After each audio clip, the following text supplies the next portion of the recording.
Welcome to True Crime for Sleep, where the night grows quiet and the truth slowly unfolds. We tell the darker stories of human history with care and patience, stories that ask us to slow down, listen, and reflect. If you find comfort in quiet voices and long-form storytelling, you're in the right place. Now, settle in. Let's begin tonight's first story. In the spring of 1987, the small town of East Galesburg, Illinois, stirred beneath soft pollen-thick breezes and the gentle creak of screen doors.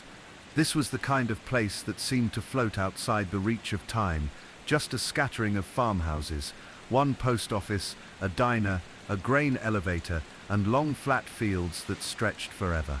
The kind of town where everyone said hello, where secrets were rare, and nothing seemed to happen that wasn't someone else's business by supper time.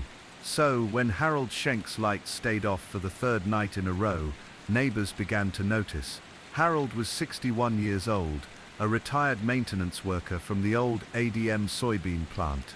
He lived alone, except for his aging golden retriever named Gus, in a red brick ranch house just off County Road 9.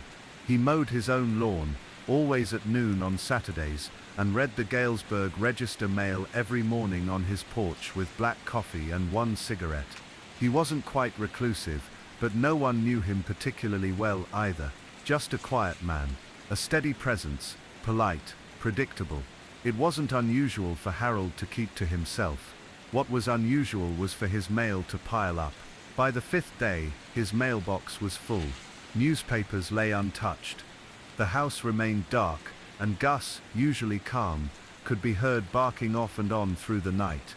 A neighbor named Carol Webster, who lived 2 doors down, finally called the sheriff's department. Deputy Jim Hollander arrived just after 8 a.m. on a Thursday. He'd known Harold for years, not as a friend, really, but as a familiar face. Hollander knocked on the door. No answer. He checked the side gate, circled the house. The back door was locked, the curtains drawn. Something felt off. Eventually, with the property manager's help, they forced entry through the garage. Inside, the house was still.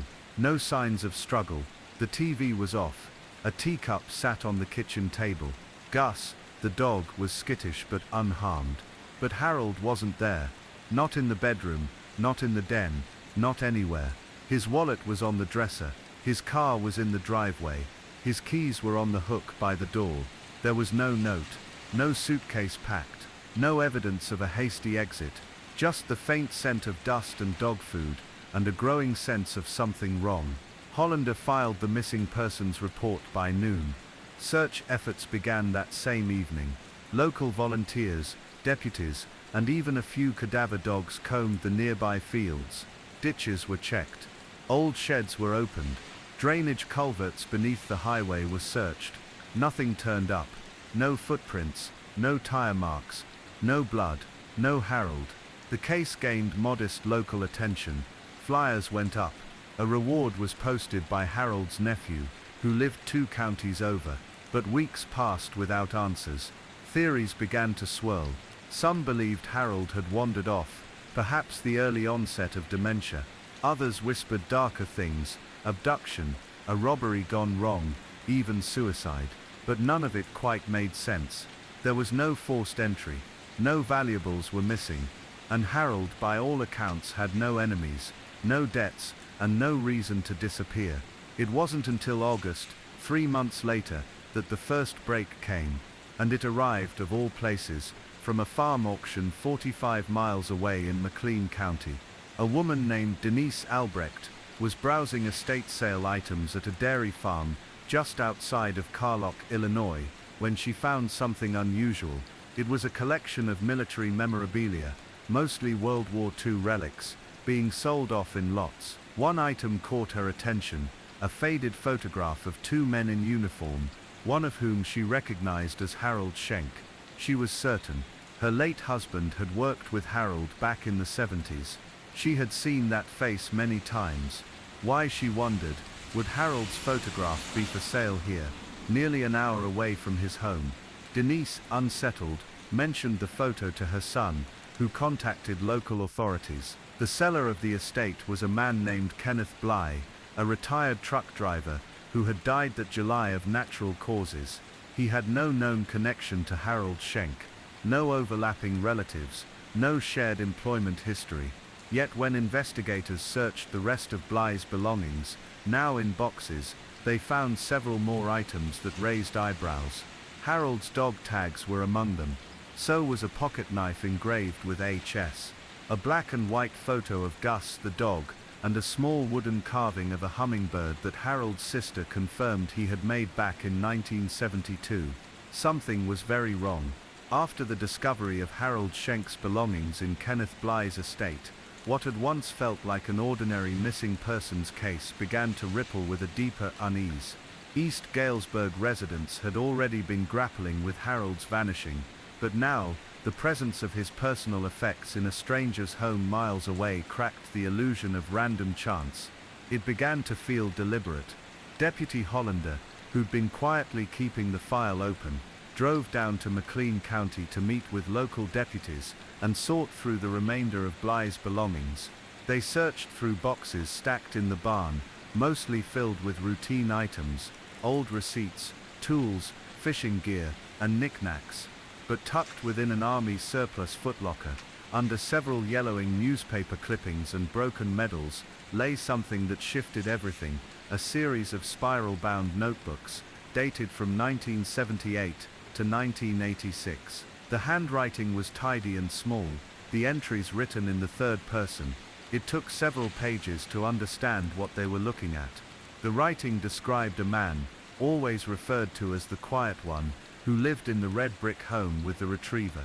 The entries chronicled small daily observations: when the man left for groceries, how long his porch light stayed on, which days he mowed the lawn. There were even notations of license plate numbers for visitors and dates when the trash was taken out. It was surveillance, long-term surveillance, and it was clear who the subject was: Harold Schenk. Deputies were stunned. None of the entries seemed overtly threatening, but the sheer depth of the documentation, the years of tracking and silent watching, was deeply unsettling. Bly hadn't just known Harold, he'd been watching him, studying him, for nearly a decade. Investigators dug deeper. Through interviews with Bly's remaining family, it emerged that Kenneth had become increasingly withdrawn in his later years. He'd always been a private man, someone who didn't trust banks or neighbors, but in the early 80s, he'd quit his job suddenly and stopped attending his usual church. His sister Karen Bly recalled a particular incident in 1985 when he became visibly angry after reading a letter, then burned it in the backyard fire pit.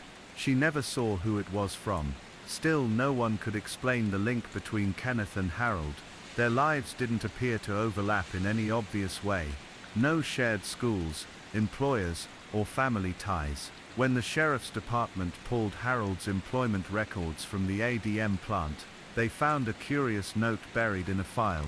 Harold had once filed a formal complaint in 1979 against a maintenance contractor who persistently lingered near his workstation. The contractor's name, Kenneth Bly. It was a weak connection, but it cracked open the possibility that something had begun decades ago, a fixation, a grudge, or something less easily named. The notebook suggested obsession, and with Harold's body still missing, the fear grew that the obsession had turned fatal. The problem was, Bly had died of heart failure weeks before the estate sale. No confession, no body recovered, no clear evidence tying him to a murder. The only real artifact of his motive lay in the journals, and those were vague, more psychological than criminal. They hinted at loneliness, at resentment, at envy. But there was no direct statement, no admission. Even so, the sheriff's department secured a warrant to excavate portions of Bly's property, especially around a small patch of ground behind the barn, where the soil appeared uneven. Cadaver dogs alerted quickly. 4 feet below the surface, wrapped in layers of plastic and canvas tarpaulin, they found human remains. Dental records would later confirm what many already suspected. It was Harold. The body had no obvious injuries. The autopsy suggested Harold had likely died from acute poisoning, possibly barbiturates, or a similar substance, though the decomposition made exact identification difficult. There were no broken bones, no ligature marks, just a slow, quiet death and a quiet burial.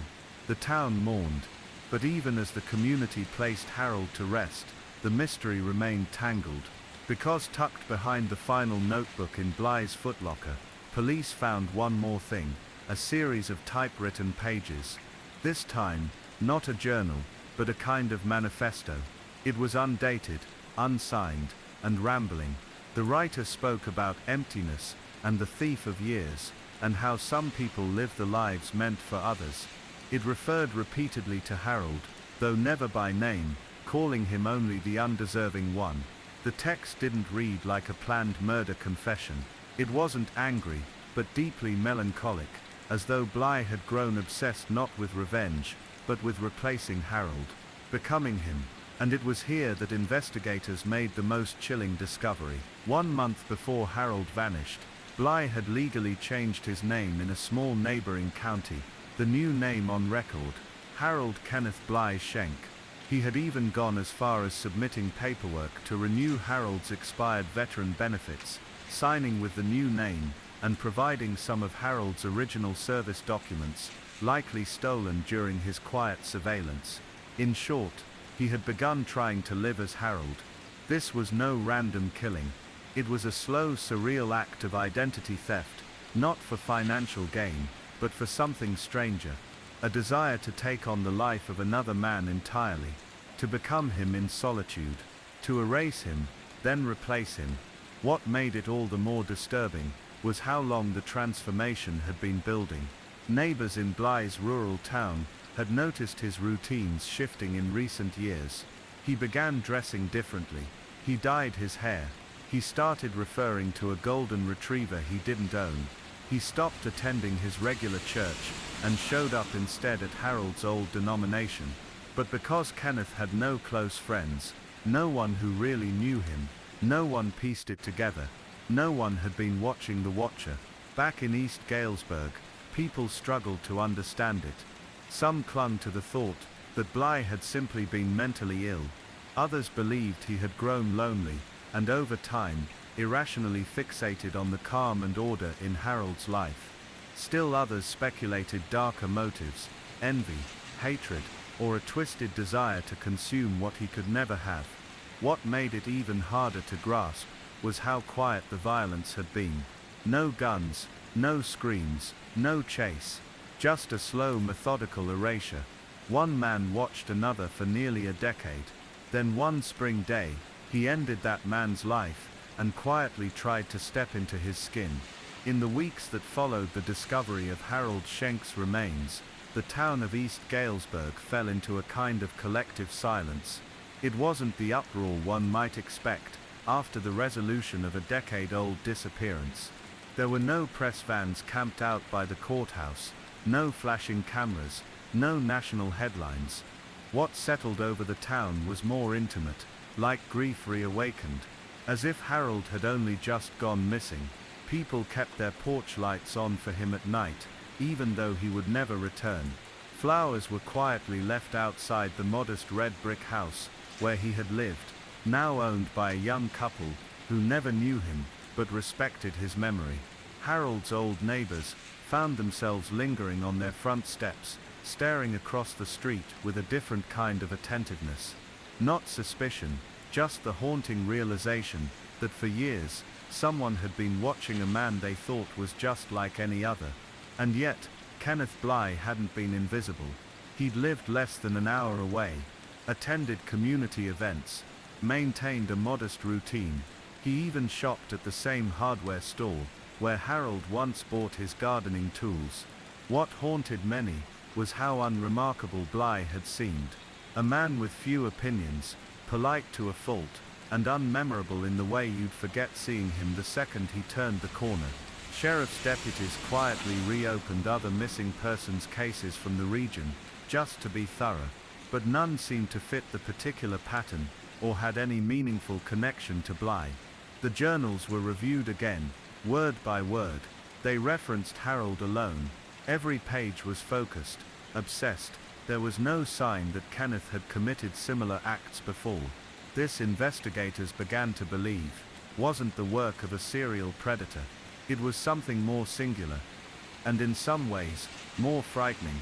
This was a one-time crime, a complete and all-consuming identity theft born, not from malice, but from yearning. A man who had decided, somewhere along the way, that Harold Schenk had the life he was meant to live. The house Harold once owned was purchased before the truth came to light. The new owners, Sarah and Jordan Mendez, were newlyweds from Rock Island, looking for a starter home in a quiet town. When the investigation broke open, they considered selling it, fearing the property would become a site of unwanted attention, but that attention never came. The town was too small for frenzy. Instead, Sarah began planting tulips in the yard, just like the ones Harold had been known for. They stayed. Jordan began speaking with Harold's niece, Melanie Schenk, who had become a soft-spoken advocate for the missing during the years her uncle had been gone. She'd never stopped pushing the sheriff's department to keep his case open. When the news of his recovery came, she didn't weep in public, or demand retribution. Instead, she did something else. She asked to visit the site where Harold had been found. It took weeks of legal wrangling. Kenneth Bly's estate was still in probate, and access to the land was tricky. But with persistence, and the quiet support of local deputies, Melanie was granted one afternoon to stand at the spot where Harold had been buried. She brought with her an envelope. Inside were pages from a letter Harold had written her on her 18th birthday. They were ordinary lines, encouragement for college, reminders to call her mother, a few family jokes. She folded them, wrapped them in plastic, and buried them beneath a small river stone she left at the site. "I just didn't want him to be alone," she told one deputy. Not completely. Back in Harold's old neighborhood, people began rewriting their memories. Conversations at church luncheons took on a different tone. Those who had once recalled Harold as reserved now remembered his kindness, his consistency, the way he shoveled snow off the sidewalks of his elderly neighbors, even though no one asked, the way he bought extra groceries on holidays, just in case someone was hungry. The things that had once seemed too ordinary to mention now mattered deeply. The act of remembering became its own quiet justice. But not everyone could move on so easily. Among those who struggled was Deputy Mike Hollander. He'd worked on the case for nearly a decade, always keeping the file active, if unofficially.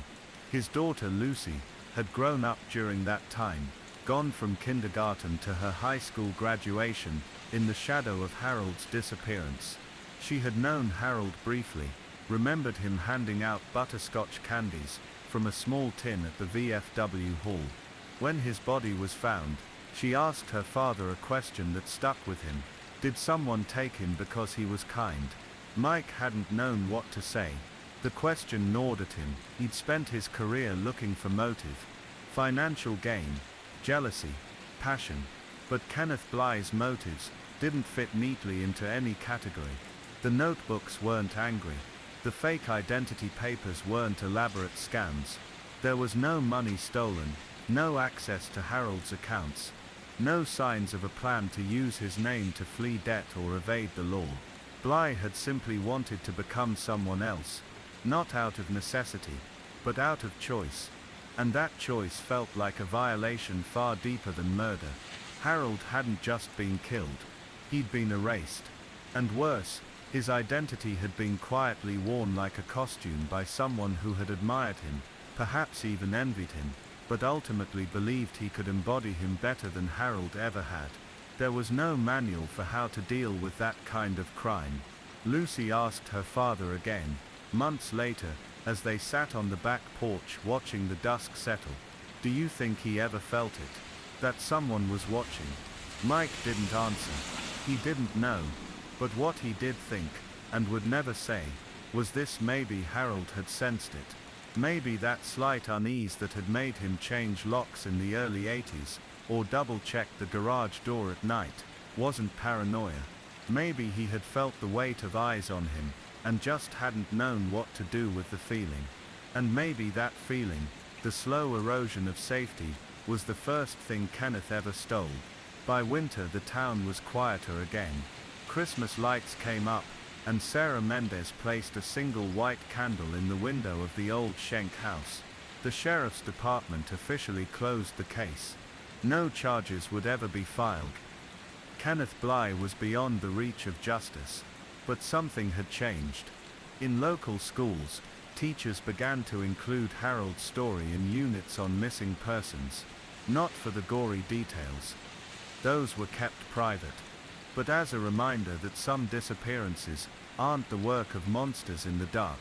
Sometimes, they're the work of someone you pass in the grocery aisle, someone who smiles and nods, someone who just wants something you have, and sometimes, that want is enough to end a life. Yet Harold's legacy, ironically, became clearer in death than it ever was in life. He became a symbol, not just of tragedy, but of resilience, of how a quiet, ordinary man had lived with kindness, and how even after he vanished, the town refused to forget him. He wasn't replaced. He was remembered. By early spring, the cold that had blanketed East Galesburg began to lift. Snow melted in slow streams along sidewalks, and the town's trees began to bud again. In most places, the turn of the season is subtle. But this year, in this town, it felt like something more, as if the ground itself was trying to forget what it had held.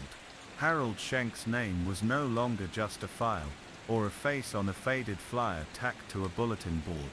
His name had become something else, a story whispered on back porches, a cautionary tale, a deeply personal reminder of how easily a life can vanish without anyone truly noticing, until it's too late. But there was something else, something stranger, that lingered even as the case closed. It was Kenneth Bly, though his real name was now known, and though his remains had been buried in a cemetery under his birth identity. No ceremony, no headstone, his presence continued to haunt the town in an abstract way. Not because of what he did, but because of what he pretended to be. The deeper people tried to understand him, the more confusing he became. He left no manifesto, no dramatic confession. His journals, which had initially seemed so revealing, became more cryptic the more they were read. Investigators had combed them for details, but to the layperson, they were maddening in their detachment. One page described Harold's favorite soup, another listed towns where Harold had lived, another was simply a transcript of a conversation Harold once had at a library event about Midwest authors. How Kenneth had recorded it was anyone's guess. Some suspected audio recordings. Others believed he had simply memorized Harold's habits like an actor preparing for a role. No single passage contained rage. There was no explicit moment of planned violence, no confession of the crime itself, but one sentence repeated often, scribbled in margins, circled, written backwards, written phonetically. The man in the mirror does not belong to me. It was this sentence that Deputy Hollander could not shake. What did Kenneth mean? That he couldn't see himself anymore? Or that the face he saw wasn't one he recognized, because it belonged to Harold? Was it a lament or a declaration? Hollander found himself dreaming about it, seeing his own reflection at night, for a moment expecting someone else to blink back. The psychological team brought in to review Kenneth's case described a term rarely used outside forensic circles: identity delusion, not multiple personality disorder. Not quite. Rather, a slow conscious erasure of the self through obsessive mimicry, a voluntary form of disappearance. What made it so rare was that most people who lose themselves are trying to escape a version of their life, a troubled past, trauma, abuse. But Kenneth Bly's history, what little could be recovered, showed no such inciting event. He had been a quiet, bookish only child, raised by distant but not cruel parents. No major brushes with the law, no significant relationships, no social or emotional disturbances noted in school or employment records. He'd simply faded. Long before Harold disappeared, Kenneth Bly had already become a kind of ghost, still living, still walking the earth, but hollowed out in some internal, unspoken way. That hollowness found shape in Harold Schenk. Why Harold? That question hung in the air more than any other. Harold was kind. Yes, quiet. A bachelor with a gentle routine, but he wasn't famous. He didn't own anything valuable. He wasn't charismatic in a traditional sense. He lived simply, in a house he tended with care, surrounded by neighbors he liked but didn't confide in deeply. And yet, to Kenneth, Harold represented something deeply enviable, a man who had chosen his solitude, not been resigned to it. A man who was alone, but not lonely, who moved through the world not needing to announce himself, but still earning quiet respect. It was this, investigators came to believe, that Kenneth wanted to steal. Not money, not status, but dignity. Still a mystery remained. How had Kenneth gotten so close? During the months after Harold's reappearance in the public conversation, locals were asked to come forward with anything they remembered, no matter how insignificant. And it was from one of these conversations, with a former volunteer at the public library, that a detail surfaced which changed the timeline. Years before Harold went missing, a man matching Kenneth Bly's general description had begun attending Tuesday night book club meetings. He used a different name then, possibly an alias, or perhaps his real one. He never spoke much, but he always sat near Harold. He checked out the same books as Harold, even asked him for recommendations. Over the course of a year, the volunteer said, the man changed, first subtly, mirroring Harold's speech patterns, his laugh, even the way he dressed. Then, more overtly, he began styling his hair like Harold, wearing a similar pair of glasses. When Harold stopped attending meetings, likely around the time he first felt uneasy, or began to suspect something, the man stopped too. No one reported it at the time. Why would they? It was strange, but not criminal. It was only years later that it became chilling. Investigators now believe Kenneth had been stalking Harold for months before the abduction, that he had ingratiated himself without ever making direct contact. That when the moment came, whatever it was, wherever it happened, he was prepared. He'd studied everything. He knew what to say to neighbors, knew how to walk, how to smile, how to fill the quiet with the right nods and small talk. He didn't become Harold overnight. He practiced until it was second nature, but in the end, it wasn't enough. When Kenneth died alone, some 60 miles away, under the guise of a false name, he left behind no family, no friends, no funeral, just the facade he had so painstakingly constructed. A hollow life filled with borrowed mannerisms, forced routines, and the uneasy comfort of pretending. Harold, in contrast, left behind a life that endured. Melanie Schenk created a small scholarship in her uncle's name, awarded to local high school students, with an interest in gardening, literature, or public service. The criteria were deliberately broad. Because Harold had never been easily defined, neighbors still mention him at block parties. One elderly resident, Mrs. Halprin, painted a watercolor of Harold's front porch from memory, and gave prints to anyone who asked. His memory, once a question mark, had become something permanent. In that strange way, Harold survived what Kenneth never could. He knew who he was, and in the end, even after he was taken, so did everyone else. The mirror cracked, but the man inside remained. In the small town of Glenridge, Missouri, life moved slow enough to notice when someone wasn't where they were supposed to be. It was the kind of place where kids still rode their bikes to the corner store, where the gas station attendant knew your car by sound, and where neighbors left casseroles on front porches when families were going through hard times. Ellen Marks had lived in Glenridge her entire life. She was a high school English teacher, known for her kind smile and quiet, observant nature. In her late 30s, she lived alone in the modest two-story house she'd inherited from her grandparents. She kept a garden in the backyard and ran a book club at the library every Thursday evening. People who knew her said she was dependable, not the kind of person who missed appointments or failed to return calls, which is why on the morning of October 12th, when Ellen didn't show up for work, her colleagues knew something was wrong almost immediately. She hadn't called in sick. Her phone rang without answer. When the principal tried to reach her emergency contacts, no one had heard from her since the evening before. The police were notified before noon, and by sunset, the community had already started looking. Her car was found parked in her driveway. The door to her house was locked, but when officers entered with permission from her brother, nothing appeared out of place. A half-finished cup of tea sat on the kitchen counter. Her glasses rested beside a stack of graded papers. Her phone and purse were both missing. There were no signs of a struggle, no broken windows, no notes. It was as if she'd simply walked out and never returned. Over the next few days, volunteers combed the nearby trails and woods. Flyers were posted at grocery stores and gas stations. News crews came and went, but the case never made national headlines. After all, Glenridge was just a dot on the map, and Ellen was just a teacher. There was no dramatic hook, no high-profile connection, just a small town, and a missing woman, and a growing sense of something deeply wrong. What made it stranger was how little digital evidence there was to go on.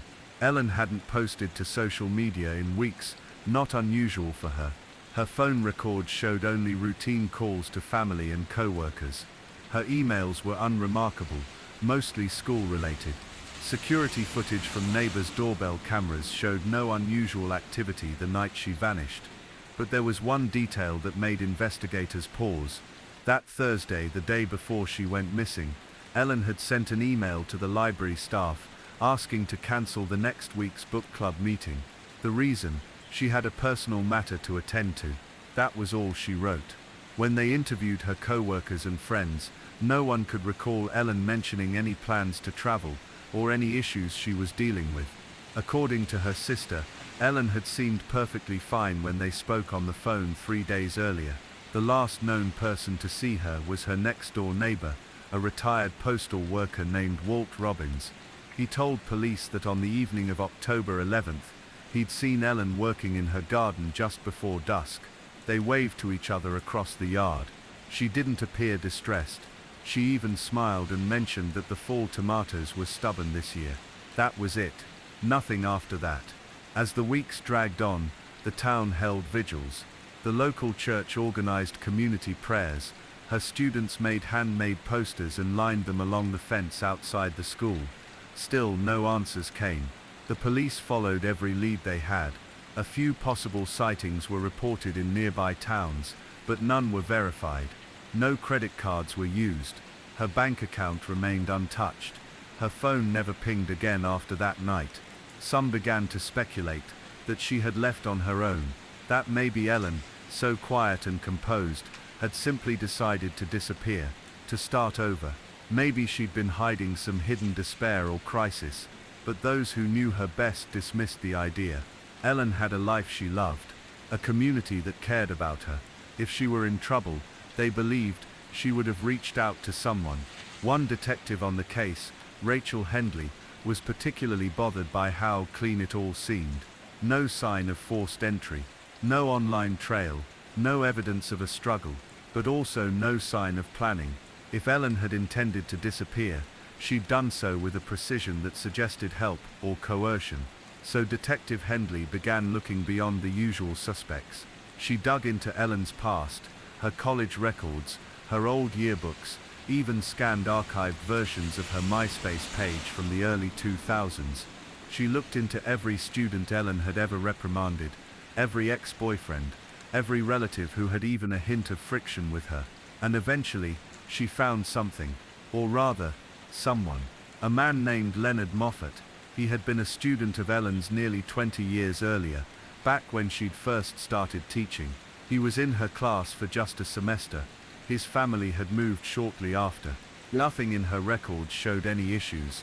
No detentions, no parent complaints. But when Hendley ran his name through criminal databases, a pattern emerged. Leonard had a series of arrests in the years after high school: trespassing, harassment.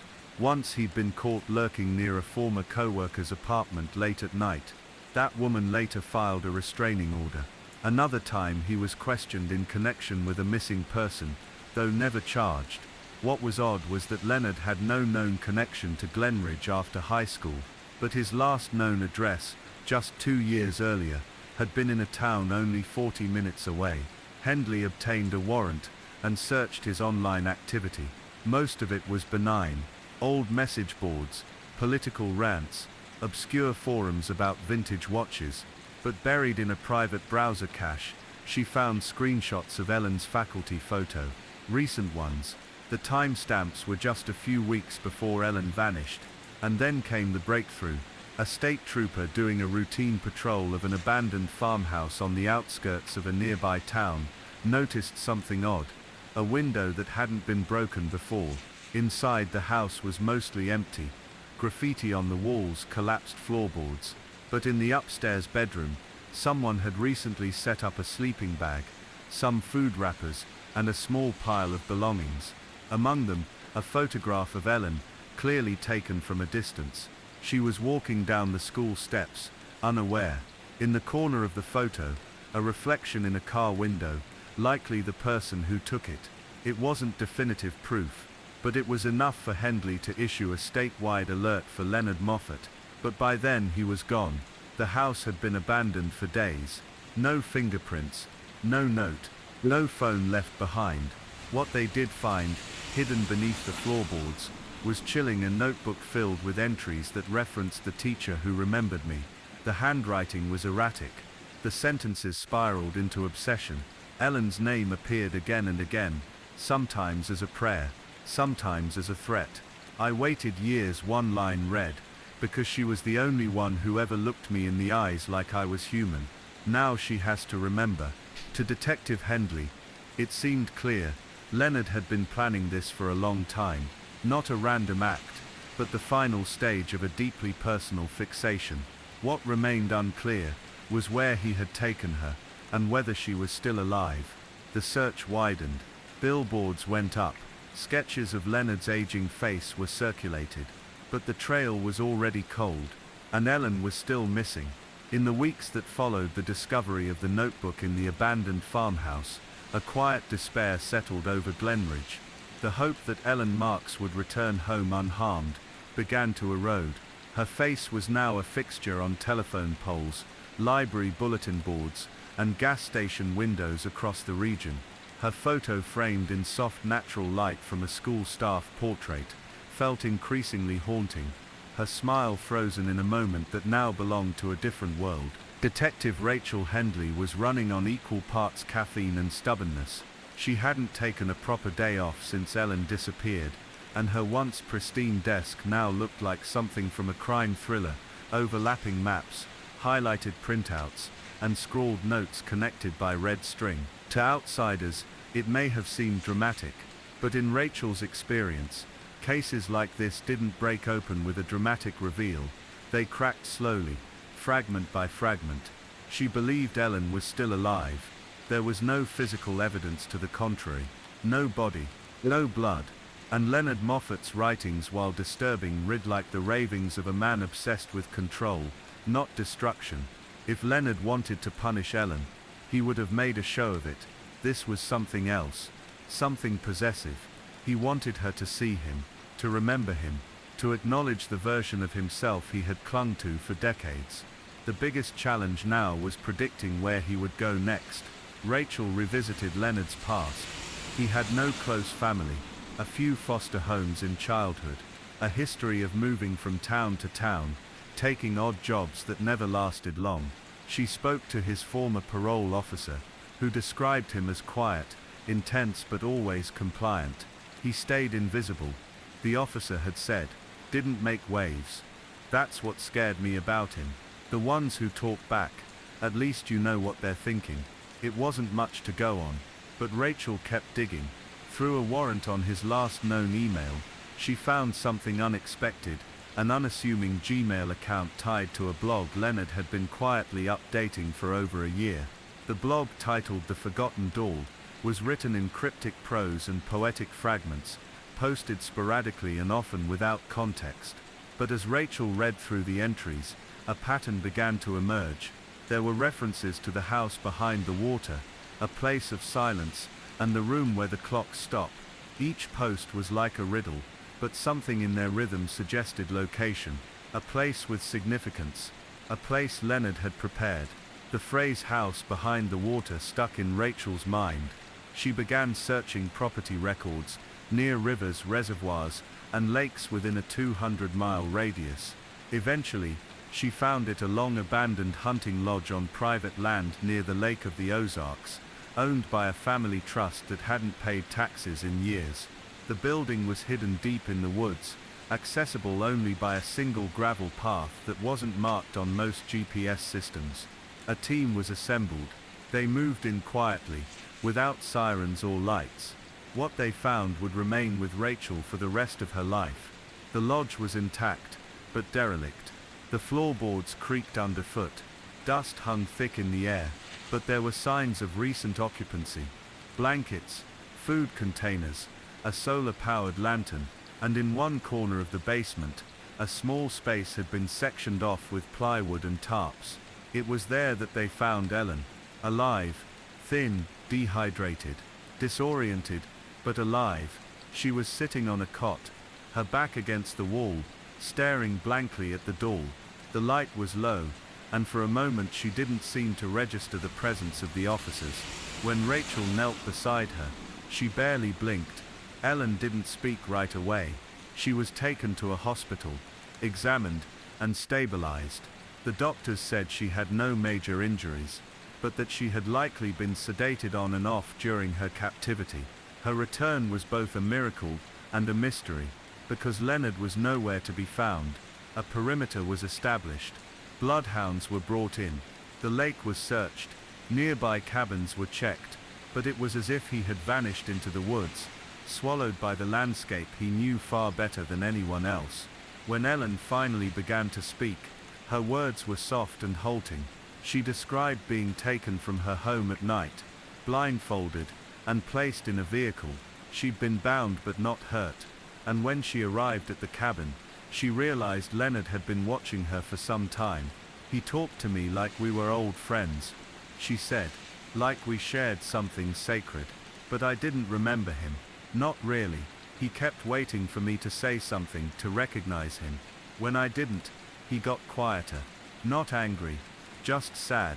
Ellen described long hours alone in the dark, punctuated by Leonard's visits. Sometimes he brought food. Sometimes he read aloud.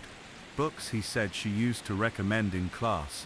At one point he showed her the old yearbook photo of them together. He'd drawn a heart around it.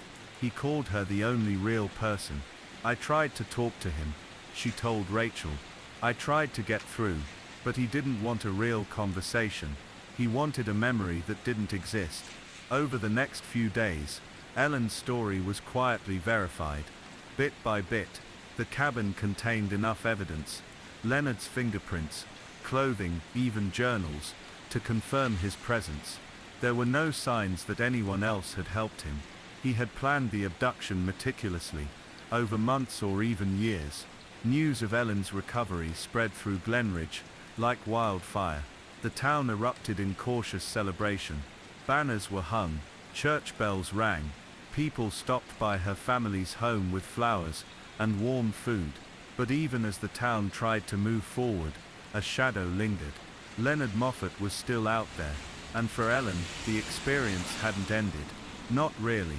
She returned to her home eventually, but never lived alone again. For months she jumped at every sound. She slept with the lights on. She didn't go back to teaching. Her life, once so quiet and composed, had been cracked open by something no amount of therapy could fully mend. Rachel kept the case file open. There were a few leads over the months that followed. Sightings in small towns, a vehicle matching Leonard's old truck, found abandoned near the Arkansas border, but nothing stuck. It was like chasing smoke. Privately, Rachel believed he was still watching, not to harm Ellen, but to hold on to his fantasy of her, from afar. When winter came, Ellen received a package in the mail. No return address.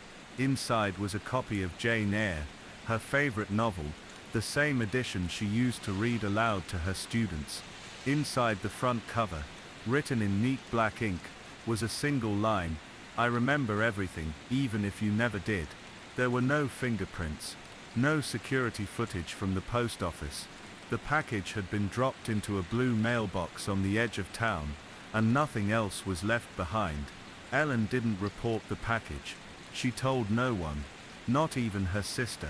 She simply placed the book on a high shelf, turned the spine inward, and never touched it again. And so the story of Ellen Marks came to a close, not with justice, not with closure, but with survival.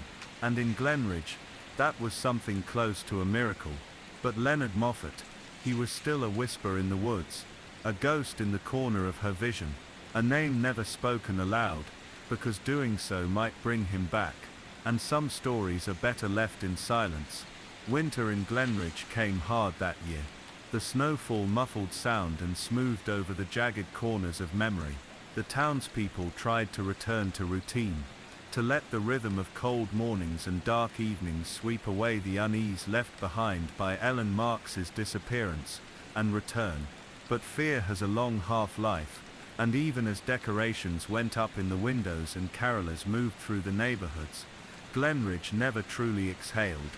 Ellen herself became a figure of both reverence and distance. People were kind, too kind. They offered casseroles and told her she was brave, but their eyes lingered a little too long when she walked by. Whispers followed her into stores and down church pews, not cruel but awash in that painful curiosity only small towns can perfect. She had become a story, not a person, and still no one could find Leonard Moffat. Detective Rachel Hendley spent most of her days buried in tips and cold leads. She had files from every region in Missouri, sightings, letters, even one blurry photo from a gas station security camera that showed a man matching Leonard's description filling a red gas can, but none of it led anywhere concrete. She knew he was alive, her gut screamed it, but he was like smoke, present and absent at once. She started keeping a separate notebook for the things that didn't make sense. It wasn't official, just something she jotted in when a detail rubbed her wrong. She called it her shadow file. It had no timeline, no rules, just observations, and lately it had grown to include something stranger than usual. The package Ellen received wasn't the only one. 3 weeks after the copy of Jane Eyre arrived at her doorstep, another woman in town, a retired nurse named Marnie Dunst, reported receiving a thin envelope with no return address. Inside was a single page, torn from a yearbook. It showed a photograph of the 1998 Glenridge High School faculty, with Ellen circled in black ink. No note, no explanation. Marnie, who hadn't been involved in the case at all, brought it straight to the sheriff's office. She had no connection to Leonard Moffat or Ellen Marks.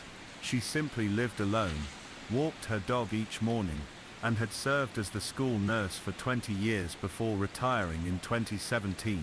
2 days later, the town librarian received an unmarked envelope containing a black and white photo of the old Glenridge public pool, drained weeds growing through the cracks, clipped from a local newspaper in 2001. On the back, in tight block letters, were the words "I remember who watched." Then came the postcards. Over the span of 2 weeks, 5 residents, none of whom knew each other well, each received a postcard showing a different rural scene: a dilapidated barn, a foggy cornfield, a dirt road disappearing into forest. No writing, just images, no fingerprints. Hand-delivered, it seemed. Rachel didn't publicize the mailings. She didn't want to trigger panic, and none of the recipients had been harmed. Still, she created a map and began to plot the delivery addresses. The pattern was loose, but one fact stood out. Each of the recipients had been teachers, staff or students at Glenridge High between 1997 and 1999, Leonard's years. She was beginning to believe he had never left. Rachel worked through the holidays. Her apartment gathered dust, her answering machine filled with ignored messages from her mother. She immersed herself in Leonard's past, combing through old interviews, court records, even detouring into speculative psychology journals that attempted to explain obsession as a form of preservation. She came across the phrase narcissistic time capsule, the idea that some individuals preserve a moment of perceived trauma or rejection and spend their lives revisiting it, unable to move forward. That was Leonard. She was sure of it. He didn't want revenge. He wanted the past to notice him, to validate him. And now, with Ellen having survived his grasp, he was reconstructing the memory from another angle, spreading fragments of it through Glenridge like breadcrumbs. Rachel returned to the farmhouse where Leonard's notebook had first been found. The building had been boarded up since the search, but with a warrant she entered again, this time with fresh eyes. She spent hours in the dust and silence, walking the creaking floors, noting every nail and hinge. Eventually, she found what she didn't know she was looking for. Behind a loose panel in the attic, tucked into the insulation, was a faded photo album. It was water damaged, mold spotted, but still legible. Inside were photographs, hundreds of them, not of people, but places, doors, hallways, windows, mostly empty classrooms and locker rooms from what appeared to be Glenridge High. They were taken from strange angles, corners, ceilings, vents. Whoever took them had spent hours crawling through the school, unnoticed. The earliest photo was dated April 3rd, 1998. The last one, June 6th, 2022. Leonard had been watching the school for over 2 decades. Rachel felt her stomach turn. This wasn't just obsession, this was pilgrimage. She brought the album back to the station, scanning every page. One photo, blurry and overexposed, showed a man's reflection in a trophy case glass. He was tall, wearing a dark hoodie and jeans. The angle obscured his features, but it was a trace, proof that Leonard had returned to the scene more recently than anyone believed. But there was one image that caught her breath, a picture of the staff lounge, taken sometime in the early 2000s. In the background, half hidden by a vending machine, sat Ellen Marks, unaware, laughing. He had been photographing her for years. Rachel increased surveillance near Ellen's home, though Ellen herself had refused to relocate. "I've spent my life being quiet," she said when asked. "I won't let him take more of it." But she didn't go outside alone anymore. She kept her curtains closed, and she slept with a bat beside her bed. The town remained outwardly calm, but the undercurrent of fear was tangible. The high school installed new security cameras. Parents walked their kids to school, even in freezing weather. The librarian requested a panic button under her desk, and still Rachel had no concrete leads. Until the night she received a call from a payphone. There was only one working payphone left in Glenridge, outside an old gas station off Route 49. It rang at 3:11 a.m. The clerk, a teenager on the overnight shift, answered it on a dare. What he heard made his blood run cold. A man's voice, calm and even, said, "Tell her I'm not hiding, I'm remembering, and you can't arrest memory." Then the line went dead. The clerk, trembling, called the police. Rachel was there in under 10 minutes. There were no cameras facing the phone, no tire tracks that could be tied to a specific vehicle, but it was a message. Leonard had broken his silence. Rachel didn't sleep for 48 hours. She combed through the call. Analysts enhanced it, dissected it, checked it for background noise. Nothing helpful. Just silence. Then that voice. But something had shifted. 2 days later, another package arrived. This time at the sheriff's office. It contained a burned DVD in a blank jewel case. No markings. No label. On it was a single video file titled EM. Rachel watched it alone, in the interrogation room. The video was grainy, black and white, like it had been recorded on a cheap home security system. It showed a classroom, one of the old portables behind Glenridge High. A woman stood at the whiteboard, writing something out. It was Ellen. The timestamp, October 15th, 2004. In the bottom right corner of the video, partially obscured by shadows, a figure sat in the far back row, still, watching. The camera didn't shake. No one moved. It played for 5 minutes, then cut to black. Leonard had been filming her nearly 20 years ago. Rachel closed the laptop and sat in silence.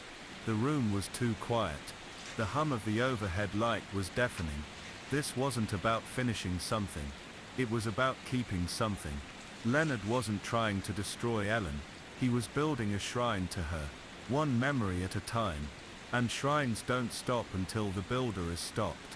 But how do you catch a man who doesn't want to be seen, who has built his life around erasure, who has somehow convinced himself that memory is more real than the present? Rachel didn't have the answer. Not yet. But she knew one thing. This wasn't over. Not by a long shot. By the time February thawed the edges of Glenridge's winter, Ellen Marks had started walking again. Not far. Just from her porch to the end of her driveway and back. But it was something. The cold bit at her cheeks, and the air still smelled of wood smoke and melted ice. But the silence was shifting, no longer heavy with fear, just heavy. She had lived in this house for over 30 years, had watched the maple in her front yard drop 1,000 cycles of leaves. She had taught half the neighborhood's children, and had lost her husband to a slow, unfair illness 6 years ago. She had survived things even before Leonard Moffat. She would keep surviving. Inside, her windows remained shuttered, and she still double-locked the doors at night. But she had stopped jumping at every sound. Her eyes no longer scanned the trees each time a branch creaked. There was no forgetting, but she could start the business of living again, if only to prove that she still could. Detective Rachel Hendley, meanwhile, had become something of a ghost herself. Her apartment looked lived in only by the folders and boxes that now dominated the small living room. Maps dotted with red and yellow pins hung above the couch. A stack of old Glenridge High yearbooks sat beside her unused coffee table. Crime scene photos, student records, handwritten letters, all meticulously tagged and cross-referenced. There were strings running from corner to corner, forming the kind of web you might expect in the basement of a conspiracy theorist. But Rachel didn't care how it looked. Something was coming into focus. It started when she looked closer at Leonard's background. Not just where he had been, but where he hadn't. There were long periods of radio silence, decades, really, between his disappearance in the early 2000s and the resurfacing of the farmhouse notebook, and then the phone call and DVD. No one had seen him. No financial activity. No digital trail. That kind of silence takes practice. It takes purpose. So she started digging into abandoned properties. Not just in Glenridge, but across Missouri, and eventually across the tri-state area. She wasn't looking for places with people. She was looking for forgotten spaces. Rural schools that had shut down. State park cabins. Roadside motels with boarded-up windows. Then she found it. An old forestry outpost just outside the Ozarks. Once used as a ranger station in the 1960s. It had been decommissioned in the 1990s and hadn't been maintained since. The structure still showed up on state maps, but no one patrolled it. Most didn't even know it was there. It sat at the end of a dirt track that had been washed out years ago, and it had power. Not much.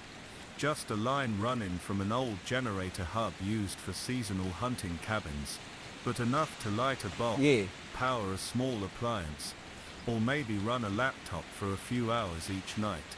She pulled strings quietly. No backup. No squad cars. just herself and a ranger named Ken Avery, who agreed to drive her in exchange for discretion and a promise of no press. The drive took 4 hours through twisting, ice-slicked roads. The last mile they had to hike on foot. By the time the cabin came into view, dusk had wrapped the woods in shadows. It was smaller than she expected. Just a single-room structure with warped wooden siding and a sagging tin roof. But the padlock on the door was new, and there were footprints. Recent. Rachel drew her weapon, motioned to Avery to stay back, and kicked the door in.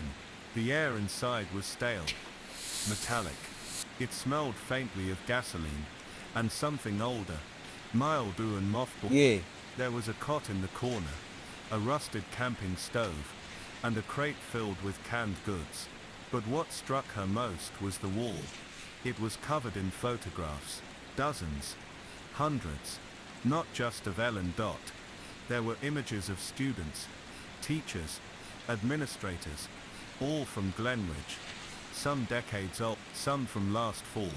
There were photographs of birthday parties in backyards, parents picking up children from school, grocery bags being loaded into trunks, Ordinary moments. all meticulously labeled dates, times, knots. In the center of the wall was a small hand-drawn map of Glenridge, marked with dots and arrows, concentric circles drawn around the school, Ellen's home, the library, the gas station where the call had come from. It was surveillance not just of a person, but of a community, and pinned at the very center of the map, beneath the heading, "The memory lives here," was a single phrase. You can't erase what is witnessed. Rachel backed out of the cabin slowly, heart pounding, not from fear but from knowing.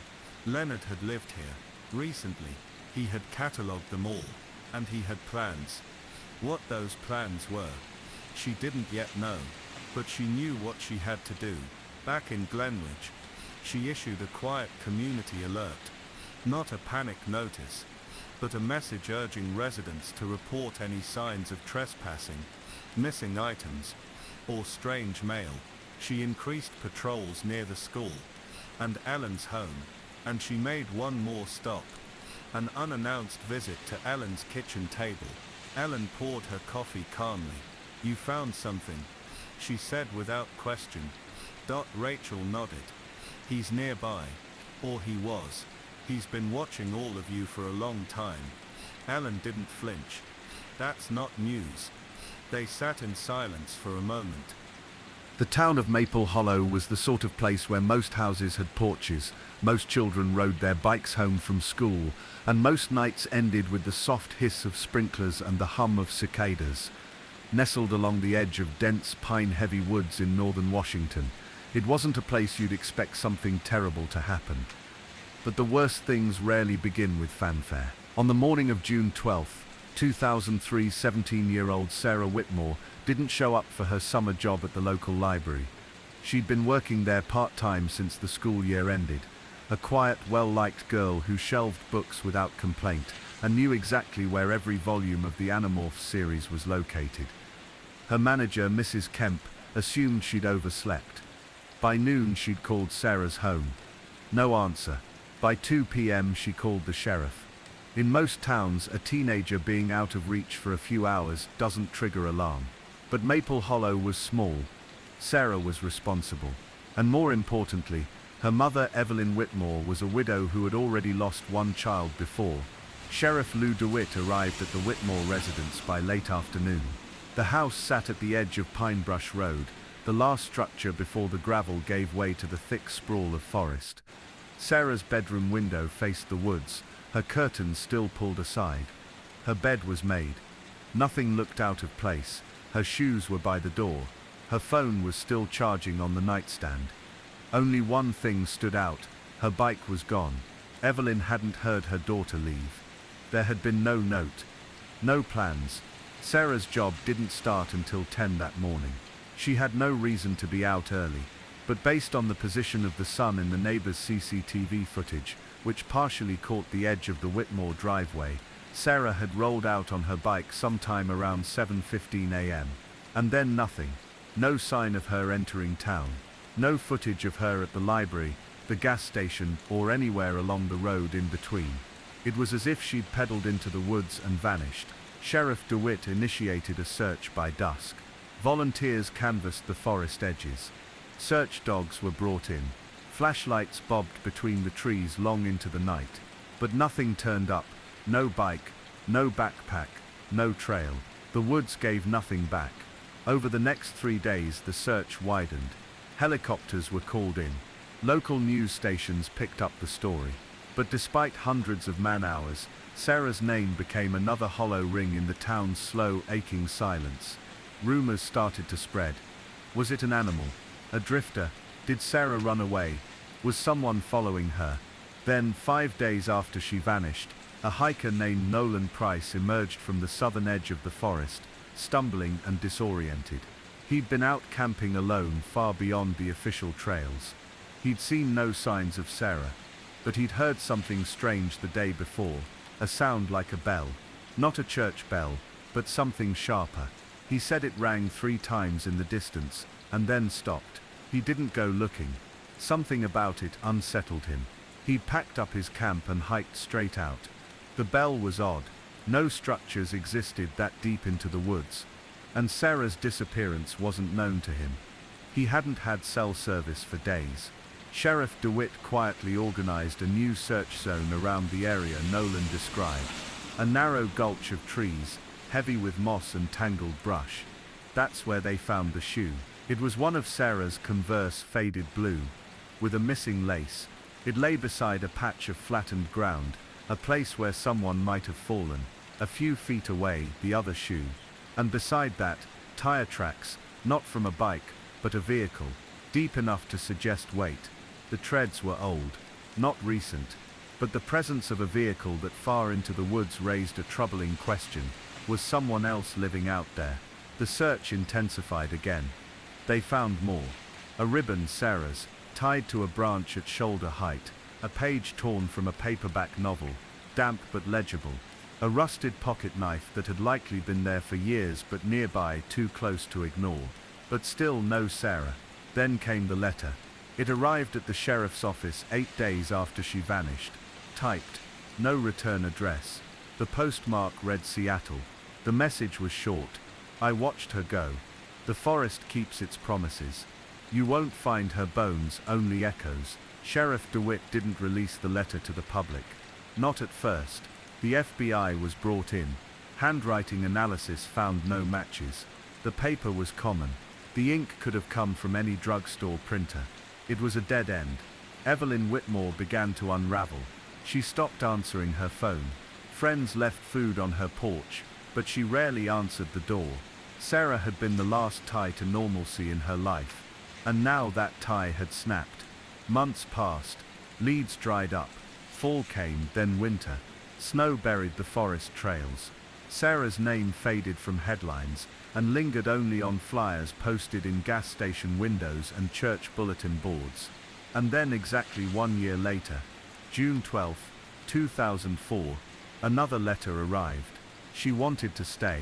She wanted the quiet. You wouldn't understand. This time the postmark was from Portland. Now the town had questions again. Whispers returned. Was it a prank?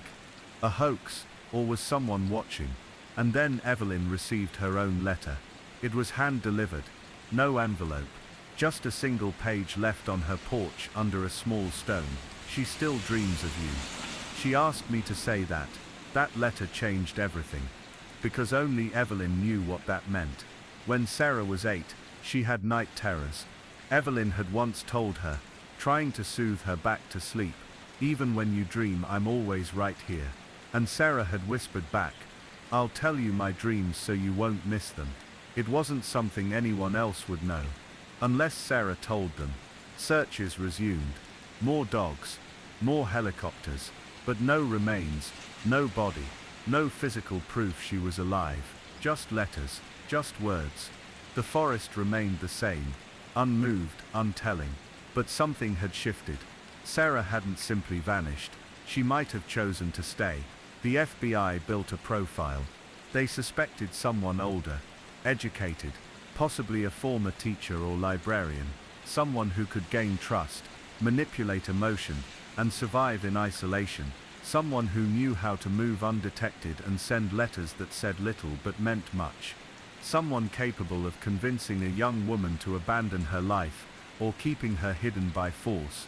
But there were no suspects, no similar cases, no one on the sex offender registry matched the location or behavior, no recent parolers, no known hermits or cabin dwellers in the region. It was a case without direction. 2 years later, in 2006, the Whitmore home was sold. Evelyn left town and never returned. The case remained open, but dormant. Every June 12th after that, another letter arrived. No threats, no demands, just a single page, a few sentences, each different, always typed. She walks in the grove now. She sings sometimes. It echoes. She remembers the silence. She is not lost, only far. The townspeople grew weary of the mystery. Some believed Sarah had died, and the letters were cruel fabrications. Others believed she had joined a cult or run away with someone dangerous. Some even began to say the forest itself was to blame, that it swallowed people who wandered too deep, and a few, only in quiet tones, wondered if Sarah had never been alone out there at all, because in 2009, a second girl disappeared, and that was when everything changed again. It was June 14th, 2009, almost 6 years to the day after Sarah Whitmore had vanished, when 13-year-old Lila Moore disappeared. Lila was different from Sarah in nearly every way. She was younger, more outspoken, and known for her wild curly hair and penchant for climbing anything taller than herself. While Sarah had been quiet and reserved, Lila was a blur of activity and imagination, often seen with twigs in her hair or dirt on her jeans. She lived with her father Carl Moore, a local carpenter, in a modest house just 3 streets over from where the Whitmores used to live. That summer, Lila was spending much of her time in the woods behind their property. She called it the Deep, a personal kingdom, where she built forts from branches, and pretended she was the last survivor of an ancient tribe. She kept a notebook filled with sketches of tree spirits, hidden caves, and made-up languages. She had never heard of Sarah Whitmore, or if she had, she never mentioned it. That Sunday morning, Carl Moore had been working in his backyard shop, sanding the frame of a porch swing for a client. He remembered Lila walking out the back door, with her usual canvas backpack slung over one shoulder. She had said, "I'm going to the Deep. Be back by lunch." It was 8:22 a.m. By noon she hadn't returned. By 2 p.m., Carl had searched the house, the yard, and then the edge of the woods. He called for her until his voice cracked. By 3 p.m., he called the sheriff. Sheriff DeWitt, now 70 and weeks from retirement, took the call personally. It had been years since the Whitmore case had seen movement, but the echoes were impossible to ignore. Another young girl, another walk into the woods, another summer morning, another silence.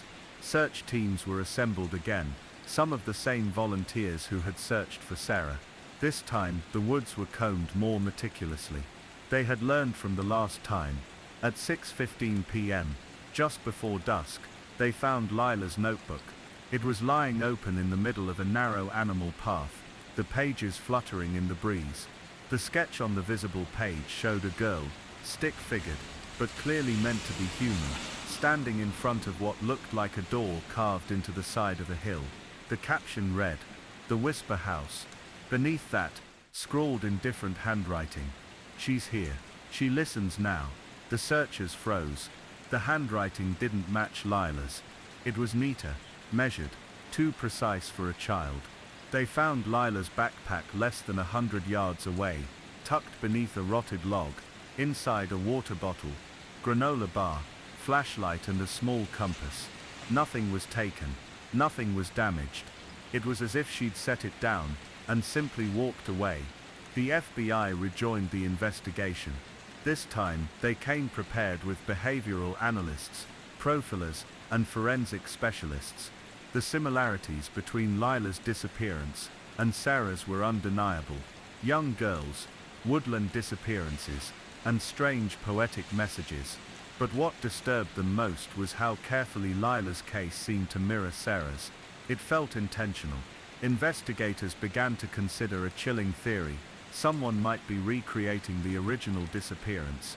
Or worse, perhaps the same person was still out there, waiting for the right moment, the right girl, to strike again.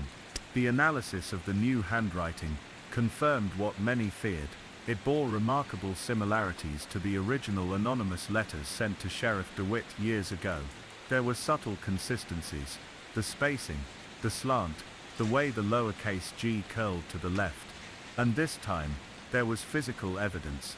DNA testing on the notebook's pages pulled a partial print, enough to confirm that the person who had touched it had not been Lila. But it was too degraded to match to anyone in the system. Meanwhile, Carl Moore collapsed into himself. He couldn't eat, couldn't sleep. He sat on the back porch for hours, staring into the trees. He blamed himself endlessly. He'd let her go into the woods alone, like she had done 100 times before. It was the normal thing in a quiet town. Except Maple Hollow wasn't normal anymore. It hadn't been for years. The media pounced on the story. Headlines compared Lila and Sarah, speculating about connections. Old footage of Evelyn Whitmore surfaced. A local journalist even tracked her down in Oregon for an interview. She declined, saying only they think it's over when the search ends. But for some of us, it never stopped. A few days later, a new letter arrived at the sheriff's office. It was postmarked from Idaho this time, typed, as always. She saw the doorway. She walked through. You chase shadows while they dream. Inside the letter was a Polaroid. It showed a blurry figure, unmistakably a girl, walking between two trees. The trees were marked with faded red paint in vertical lines. In the background, almost imperceptibly, was a strange shape, like a structure made from stone or wood, covered in vines. The photo had no timestamp, no location. It could have been taken years ago, or yesterday. Forensics determined the film stock hadn't been manufactured since 2007. A local hiker, curious about the media coverage, brought forward a story of his own. He'd been deep in the northern forest trails, nearly 4 miles off the main path, when he'd come across what looked like a partial stone circle, half buried under moss and soil. He described a strange feeling, like being watched. He hadn't lingered. Searchers returned to the area. They found the stones, just as the man had described. 8 in total, low to the ground, roughly the height of a fence post. Carved into 2 of them were faint, almost eroded markings, a spiral on one and what looked like a triangle intersecting a line on another. It didn't match any known cultural symbols or trail markers. It wasn't tribal or regional, and there were no records of it in any geological or archaeological surveys. Nearby, they found a small rusted bell, not a church bell, not a cowbell, just a narrow handheld bell, like something a school teacher might have used in the 1800s. It didn't look new, and no one could explain how it got there. The forest became an obsession for some. Amateur cryptologists, conspiracy theorists, even self-proclaimed paranormal researchers began visiting Maple Hollow, combing the woods for clues. The sheriff's office tried to discourage it, but the strange mix of mystery, folklore, and eerie coincidence proved too compelling. Then in November, as the first snows began to fall, Lila's sketchbook was mailed anonymously to the Maple Hollow Library. It had been missing since the day she vanished. There was no note, no return address. Inside the back cover, a new drawing had been added, one that Lila had not drawn. It showed 2 girls, hand in hand, walking between pine trees. Their backs were to the viewer. One had curly hair. The other wore a scarf, the kind Sarah had been wearing in her missing poster. Beneath the drawing, a single word was written in block letters. Listen. That word changed the tone of the investigation. It wasn't just a disappearance anymore. It wasn't even about abduction. Whoever was behind the letters, whoever was taking these girls, believed they were leading them to something. A place, a presence, a threshold.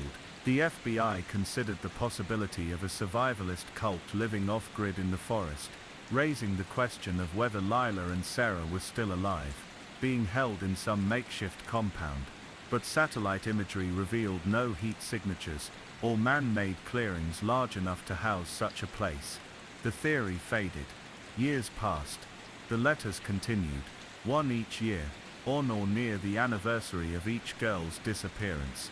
They always came from different states, always typed, always vague. But in 2016, everything changed again, because that year, no letter arrived. And that silence was more terrifying than anything they had received before. The absence of a letter in 2016 was a rupture in the unsettling rhythm that had come to define the investigation. For years those annual missives, bizarre, poetic and cruelly ambiguous, had provided the only semblance of communication from whoever had taken Sarah Whitmore and Lila Moore. The lack of one that year was deafening. Some in law enforcement viewed it optimistically. Perhaps the person responsible had died or been incarcerated under an unrelated charge. But others, especially those closest to the case, felt it differently. Sheriff DeWitt, now long retired, said simply, "When something moves in a pattern, and then suddenly stops, you don't breathe easier. You brace for the storm." The following spring, a new piece of the mystery surfaced. It came from a completely unexpected source, a private land surveyor named Tom Greaves. He had been hired by a real estate firm to assess the borders of an undeveloped plot in the far northern stretch of Maple Hollow Township. The property had sat untouched for decades, previously believed to be part of a protected forestry zone, until a clerical audit revealed otherwise. On April 2, 2017, Greaves entered the property with his assistant, a GPS unit, and a hand-drawn map of the county boundaries. The terrain was overgrown and uneven, marked by ancient pine trees, and massive outcroppings of rock that had never been mapped. It was difficult to navigate, and even harder to remain oriented in. But Greaves was meticulous. Around mid-afternoon, while following what appeared to be a dry creek bed, he noticed something unusual, a clearing. Not a natural one, but not precisely man-made either. It was a circular depression in the earth, about 20 feet across, with the remnants of old timber laid out in a faint spiral. The spiral was shallow, almost invisible beneath the moss and pine needles, but it was there, intentional, repeating, echoing the drawing found in Lila's sketchbook years earlier. At the center of the spiral was a flat stone, darker than the rest. It wasn't large, perhaps the size of a stepping stone, but it was smooth and almost unnaturally symmetrical. Greaves took a picture, and on a whim, pried it up with a small crowbar. Beneath the stone was a cavity, no deeper than a foot, and inside, something wrapped in waxed canvas. He unwrapped it slowly, half expecting animal bones or water-damaged junk. Instead, he found a rusted tape recorder, a handheld one, the kind sold in the 1980s, battered, corroded at the edges, but still intact. It was a model built to last. Greaves handed it over to the authorities immediately. The recorder was rushed to a federal lab. Technicians were able to carefully clean the internals, remove the ancient tape inside, and digitize what remained. What they recovered was only 47 seconds long, but it changed everything. The recording began with a rush of wind, sharp and constant, like it had been made outdoors. Then came footsteps, slow, deliberate crunching on gravel or leaves. A pause, and then a girl's voice, young, trembling. "I'm here," she whispered. "I walked like they said." "Then tell her, I found it. I see the door. It's not closed anymore." The rest was static. The voice was analyzed, and the results were inconclusive. It didn't perfectly match either Sarah or Lila's known recordings, but it wasn't ruled out either. The passage of time and the quality of the audio made it difficult to confirm. But to those familiar with the case, especially Carl Moore, the resemblance was too close to dismiss. He listened to it once, and never again. The discovery of the tape reignited the case. Investigators began to theorize that the perpetrator, or perpetrators, may have constructed some form of belief system, either delusional or cult-like, rooted in the idea of a doorway or threshold in the woods. It seemed less and less likely that this was a typical kidnapping. There were too many symbolic elements, too much ritual, and a staggering attention to thematic detail. The FBI brought in experts in cult psychology, folklore and environmental criminology. The spiral, the term whisper house, the recurring phrase "she listens now." These weren't random. They were fragments of something larger, an ideology, or mythos, that the perpetrator appeared to be both creating and reenacting. A new search of the surrounding woods began, centered on the area where the recorder had been found. Over 120 people participated. Dogs, drones and ground-penetrating radar were deployed. On the third day of the search, they uncovered something buried beneath a rotted pine tree. It was another waxed canvas bundle, this time containing a child's winter boot, a faded scarf with a small stitch de scissors in the corner, and a cassette tape wrapped in plastic. The scarf was consistent with the one Sarah Whitmore had been wearing when she vanished. The tape was blank, or at least it seemed to be. When analyzed, technicians found that the first half of the tape had been recorded over with white noise, consistent with someone attempting to mask previous audio. But in the second half, layered beneath the hiss of static, was a voice. Not a child's this time. A man's. Low, almost monotone. "Remember the shape," he said. "Remember the way the trees bent, and the sky opened. They always open. The listening is the offering." There was a sound behind his voice, a sort of whirring or scraping, possibly mechanical, possibly wind. The voice concluded with a line that chilled investigators. No need to keep them, only to show the way. Theories began to shift once more. This wasn't about possession or control. This wasn't about keeping the victims hidden away. It was about something more abstract, almost philosophical. If the perpetrator was telling the truth, they weren't holding these girls. They believed they were guiding them, and whatever they believed they were guiding them to. It wasn't in our world. The town of Maple Hollow responded with a mixture of fear, disbelief and denial. Local churches saw a spike in attendance. Parents pulled their children from hiking clubs. Trailheads were closed, and warning signs were posted around the forest's edge. But no one could close the forest entirely. It was too vast, too wild, too woven into the bones of the town. And then came 2020. That year the pandemic slowed everything.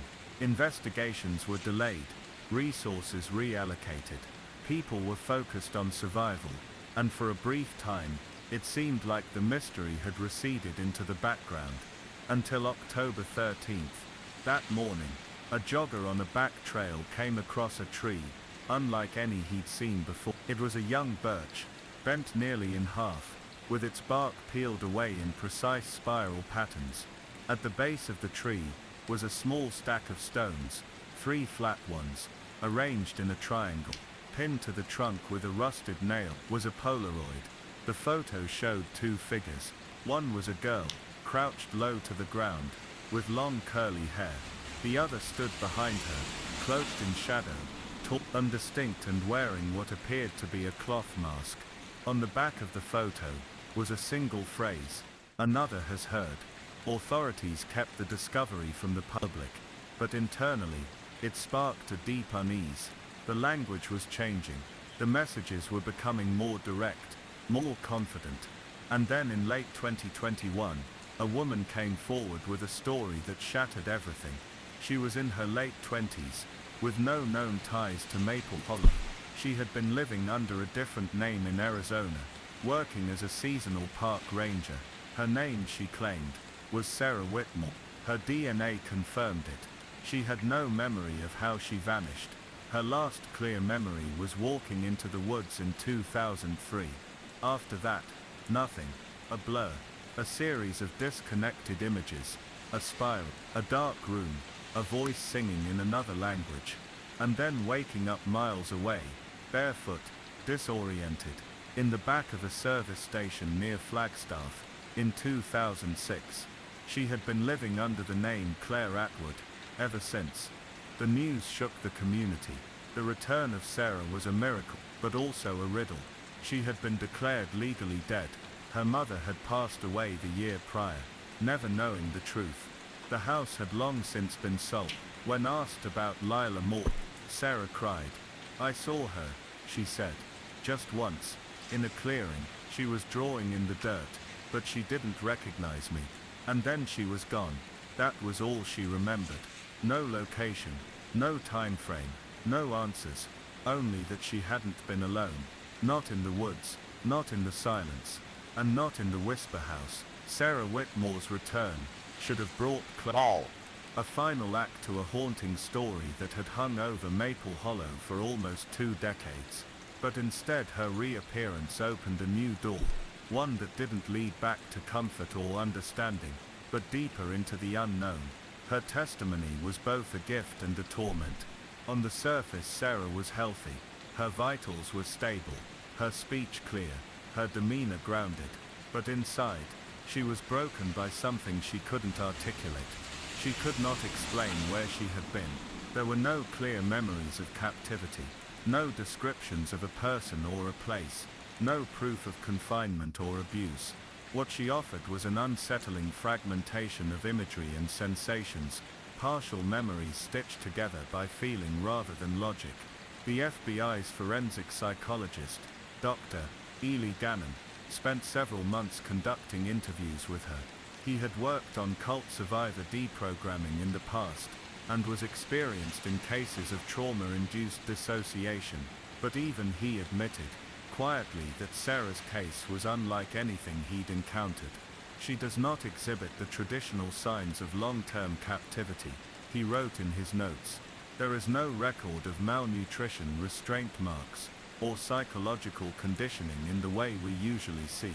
And yet she is clearly carrying profound trauma. What she remembers, and more importantly what she doesn't, suggests a pattern of manipulation that is more abstract, almost spiritual in nature. When asked if she'd ever tried to escape, Sarah simply shook her head. There wasn't anything to escape from, she said. Only the woods. They were always there. The trees, the fog, the silence. I waited for someone to come, but I don't think anyone could. She had recollections of a stone circle, maybe the same one the surveyor had discovered years before. She remembered hearing music at night, distant and strange, as if it were coming from under the ground.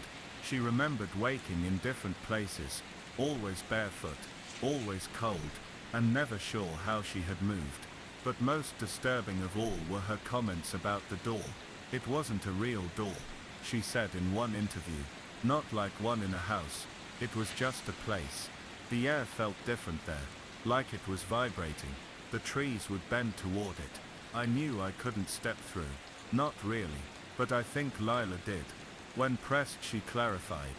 She wasn't being held. She was drawn to it. Like it was hers.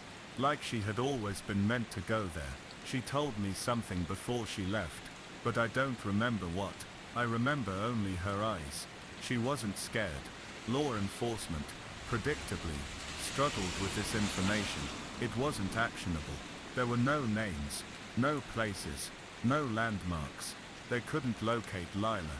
They couldn't prove anything Sarah said. And yet they couldn't dismiss it either. Her DNA had confirmed her identity. Her disappearance had been real. So Had her return. But how? Where had she been for over a decade? And why did she surface only after the messages stopped? Some believed she had escaped a cult, and had been conditioned to forget.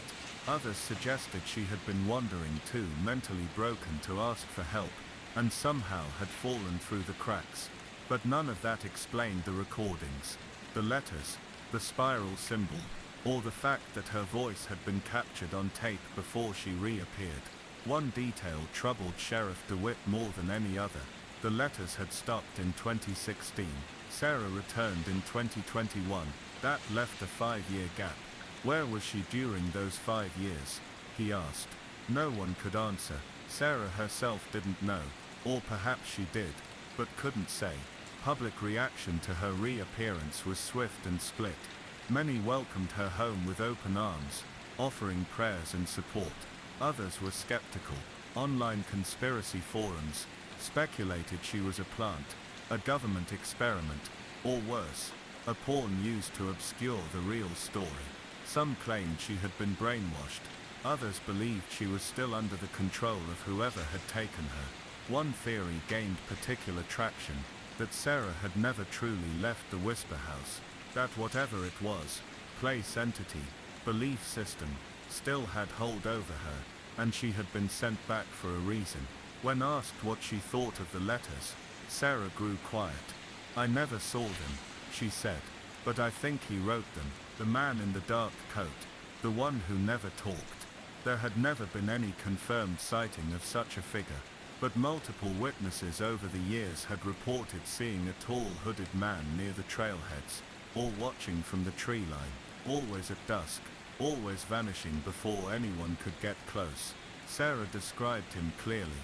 "He watched us. He didn't speak, but I think he was listening, not to us, to something else." Carl Moore, Leila's father, met with Sarah in private shortly after her return. No cameras, no reporters. What was said in that room stayed between them, but after the meeting, Carl withdrew almost entirely from public life. He refused all interview requests. The only statement he gave was handwritten and mailed to the local newspaper. It read, "She remembers more than she says, and I believe her." The renewed attention sparked another search of the forest. For months, teams combed through every square foot of land around Maple Hollow. They followed spiral symbols carved into trees. They scanned rock formations and sinkholes. They even deployed thermal imaging and satellite drones. They found nothing. Not a single sign of Leila Moore. Not a single new message. No footprints. No remains. And then in the fall of 2023, a local high schooler named Jeremy Haskins uploaded a video to TikTok that reignited the story in the most unexpected way. Jeremy had been exploring an abandoned hunting cabin with a group of friends just outside of town. Inside, amidst the usual decay, they found an old wooden box nailed shut under the floorboards. Inside the box was a set of drawings, dozens of them done in colored pencil and charcoal. Each image depicted a girl standing at the edge of a forest. Sometimes she had a hand stretched forward. Sometimes she was walking into the trees. In one, she stood in the center of a spiral, surrounded by red birds with human eyes, and in every drawing in the bottom right corner was a single word, Leila. Authorities confirmed the box was real and did contain drawings they believed were made by Leila Moore. A forensic handwriting analyst found a 92% match to her known writing. But where had they been for all these years? Who had kept them, and why return them now? There were no fingerprints, no DNA, no identifying markers. Only one clue. The final drawing showed two girls, one with curly hair, the other with a long braid, standing together beneath an arch of trees. The braided girl pointed at a doorway in the roots. The caption beneath read, "She says we'll meet again when the sky listens." Psychologists interpreted it as symbolic, a coping mechanism for a child trapped in an unimaginable situation. But folklore experts suggested something older. The motif of the listening sky and doorways in the forest had deep roots in Appalachian and indigenous mythology. They spoke of thin places, zones where the veil between worlds was weak, where spirits wandered and time collapsed. Perhaps whoever had taken these girls had been consumed by that mythology, or perhaps they had built their own, an elaborate delusion that became its own reality. No definitive answers ever emerged. By early 2024, the search was quiet again. Funding dwindled, interest faded. The forest remained, silent as ever. Sarah Whitmore moved to Oregon. She changed her name once more. Her story became the subject of a documentary, though she never appeared in it. Occasionally she wrote letters to Carl Moore, who had since moved away from Maple Hollow. He never shared what those letters said. Then in the summer of 2025, a final twist emerged. A fire swept through a remote part of the forest after a lightning storm. Firefighters found a partially collapsed bunker, old, crude, built into the side of a hill. It had been hidden beneath layers of camouflage netting and dirt. Inside there were signs of life: a cot, a broken radio, several blank notebooks, and a faded photograph nailed to the wall. It was of Sarah and Layla, standing side by side, covered in dirt, smiling. Written in faint pencil along the bottom edge were the words, "She took the long path. I took the quiet one." No fingerprints, no evidence of who had lived there, but DNA pulled from the blankets matched an unknown male. The FBI cross-referenced it with national databases. No hits. Whoever he was, he had never been caught for anything else. He had never existed in the system. Just like the house. Just like the door. And so the story of the Whisper House remains half told. A haunting wound in the woods. A place where names linger longer than footprints, and time itself seems to fracture. 2 girls went into the forest. One returned. The other listened still. In the quiet town of Bloomington, Indiana, the days tend to blend together. A place of brick-lined streets, aging oak trees, and rust-colored homes with neat porches. It was the kind of town where people left their doors unlocked and kids played baseball until the porch lights flickered on. In 2011, this sleepy Midwestern community would become the unlikely backdrop for one of the most disturbing and emotionally charged cases of betrayal in modern American true crime. It began with Andrew Franklin, a man whose life looked perfect on paper. A husband, a father of 2, and a respected insurance agent with his own local practice. Andrew was everything a town like Bloomington admired. He was often seen pushing a stroller through Bryan Park or sipping coffee with his wife Elise at the town's only organic cafe. They were the picture of suburban calm. Elise Franklin was equally beloved. A former elementary school teacher turned stay-at-home mom, she was known for her PTA involvement and her homemade apple pies, which routinely took first place at the county fair. Together, the Franklins embodied the American ideal: church on Sundays, charity fundraisers in the fall, and polite greetings exchanged at the grocery store. Then, on the morning of October 7th, 2011, Andrew called 911. His voice, unusually calm for what he reported, would later be dissected endlessly. "My wife, I found her in the garage. I think she's hurt. There's blood, a lot of blood." When officers arrived at the Franklin residence on Sycamore Lane, they found Elise slumped against the back wall of the garage. Her blouse was stained red, and a kitchen knife lay beside her left hand. There was a wound to her chest, deep, angled upward.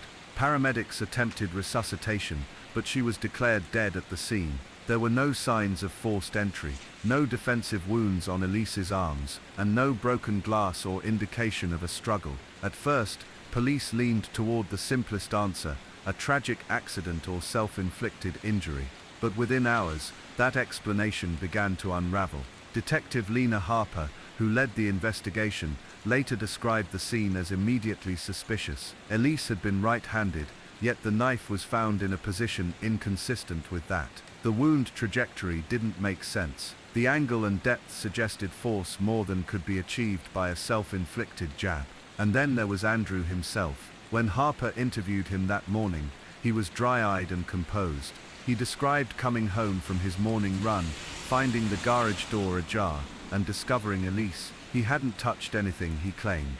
Hadn't gone near the body, but forensics found his fingerprints on the knife. Not partials, full prints. He explained them away easily enough. "We all use that knife," he said. "She probably cooked breakfast with it." But Harper wasn't convinced. She began looking into Andrew's alibi. He claimed to have been jogging alone near the park, as he did most mornings. There were no surveillance cameras to confirm this, just his fitness watch, which had recorded his run beginning at 6:12 a.m. The 911 call was placed at 6:48 a.m. The coroner estimated Elise's time of death to be around 6:30. That gave him 18 minutes to return home, clean up, and make the call. Just barely possible, especially if he'd been planning it. In interviews with friends and neighbors, no one had anything negative to say about Andrew or Elise. They were, by all accounts, an idyllic couple. No reports of infidelity, no financial troubles, no prior domestic calls. But when detectives pulled Andrew's phone records, something strange emerged. He had exchanged over 90 text messages in the prior 2 weeks with a woman named Mara Kinley. Mara was a dental hygienist who worked in a neighboring town. A divorced mother of one, she had met Andrew at a charity event that summer. When questioned, Mara initially denied any romantic relationship, but under pressure, she admitted that they had been seeing each other, casually she claimed, for about 2 months. Andrew had told her that his marriage was complicated and that Elise was emotionally unstable. He'd never said anything about divorce or violence, but Mara remembered one conversation vividly. They had been lying in bed in a hotel room off the highway, and Andrew had looked at the ceiling, quiet for a long time. "I just need it to be over," he said. "She won't let go." Elise's best friend, a woman named Kayla Owens, would later provide further context. Elise had confided in her just weeks before her death, saying she felt like Andrew had grown distant, emotionally and physically. "He spends more time at the office than at home," Elise had said. "I don't know what changed." The couple had been in counseling briefly the previous spring, but ended the sessions abruptly. According to the therapist, Elise had wanted to continue, but Andrew felt it was a waste of time. As suspicion turned into a formal inquiry, the town of Bloomington began to fracture. The Franklins had been a cornerstone of the community. That someone like Andrew could be capable of murder shook the town's identity. Rumors spread. Was Elise really unstable? Could Andrew have snapped? Then 2 weeks after Elise's funeral, a crucial piece of evidence emerged. A neighbor had recently installed a ring security system on their garage. On the morning of Elise's death, the camera had captured the sound of a loud noise, what sounded like a scream, at exactly 6:24 a.m. The video didn't show much visually, but the microphone had picked up 2 voices, one male, one female. The woman was yelling something unintelligible. Then came a crash, and silence. Police obtained a warrant to search the Franklin home thoroughly. In the washing machine, hidden beneath a load of towels, they found a t-shirt soaked in what later tested positive as Elise's blood. It was Andrew's size. When confronted, Andrew claimed it must have been left there by mistake. "Maybe she cut herself in the kitchen," he offered. Detectives were no longer buying it. On November 2, 2011, Andrew Franklin was arrested and charged with second-degree murder. He pleaded not guilty. At trial, his defense team painted Elise as depressed and volatile. They brought in a psychologist, who argued she had shown signs of suicidal ideation, but the prosecution countered with expert testimony and hard evidence: the position of the knife, the fingerprints, the security audio, and the bloody t-shirt. And then there was motive. While Andrew didn't stand to gain much financially from Elise's death, her life insurance policy was modest. He had made plans. Text messages to Mara revealed he'd looked at real estate listings just days before the murder, and in one chilling exchange, he had written, "Things will be different soon, I promise. Just hold on." The jury deliberated for only 6 hours. Andrew Franklin was found guilty and sentenced to 35 years in prison. The courtroom was silent as the verdict was read. Elise's parents wept softly. Andrew showed no emotion. After the trial, Mara Kinley moved out of state. She never spoke to reporters again. Andrew has since filed multiple appeals, all of which have been denied. He continues to claim his innocence, insisting that Elise took her own life and that he's the victim of a miscarriage of justice. But in Bloomington, few believe him. The Franklin house on Sycamore Lane was sold. The new owners tore down the garage, but some say that on quiet October mornings, if you walk past the driveway just before sunrise, you can still hear the faint sound of footsteps, the echo of a scream. A life and a love ended too soon, not in a moment of passion, but in a cold calculation that shattered a family and stunned a town. And the man who once seemed like the perfect husband is now a name spoken in hushed tones, a cautionary tale that even in the calmest corners of America, darkness can bloom behind the brightest smiles. Recalculate the word count of the sample underscore text from the previous continuation. Sample underscore text equals sign, part 2. What the shadows saw. The Franklin home, once the centerpiece of neighborhood pride, now stood as a haunted reminder of betrayal. The shutters remained drawn, the flower beds overgrown, and a dull for sale sign leaned against the porch rail like an exhausted sentinel.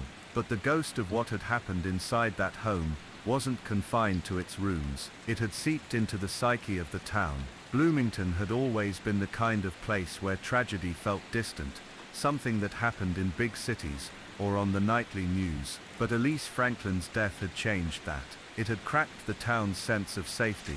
People who had once waved to Andrew on morning walks now whispered his name with suspicion. Families began locking their doors at night. Small changes, quiet reactions, but the shift was real.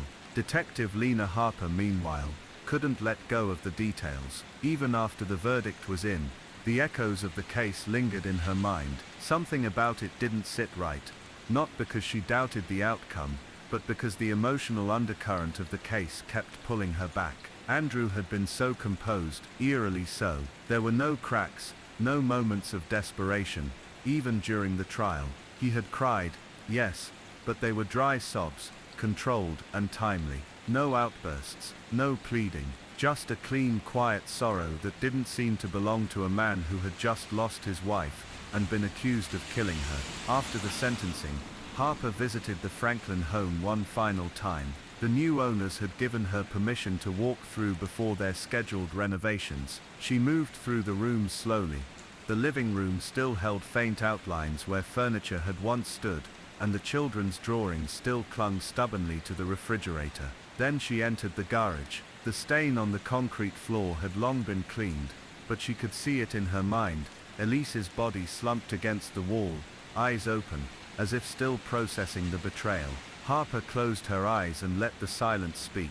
She listened for inconsistencies, for hidden truths. What stuck with her most was the missing gap of Andrew's timeline. His morning run, recorded by his smartwatch, had indeed started at 6:12 a.m. and ended at 6:46. That left 2 minutes before he made the 911 call.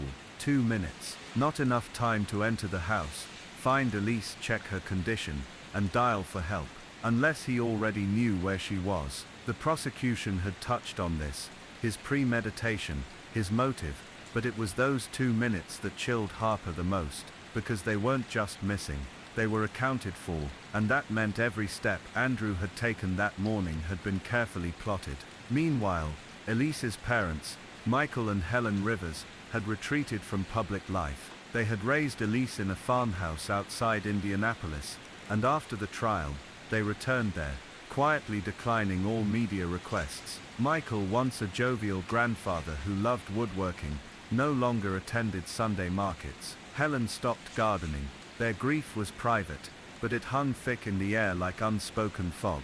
Elise's children, James and Sophie, had been staying with relatives during the investigation. After the conviction, custody was awarded to Elise's younger sister, Hannah. She had moved into a small rental home on the outskirts of Bloomington, away from the scrutiny and the memories. She redecorated the children's rooms, gave them new routines, and kept Elise's memory alive in small, quiet ways. At night, she would read Elise's favorite storybooks to them, the same ones she used to read aloud when babysitting them years ago.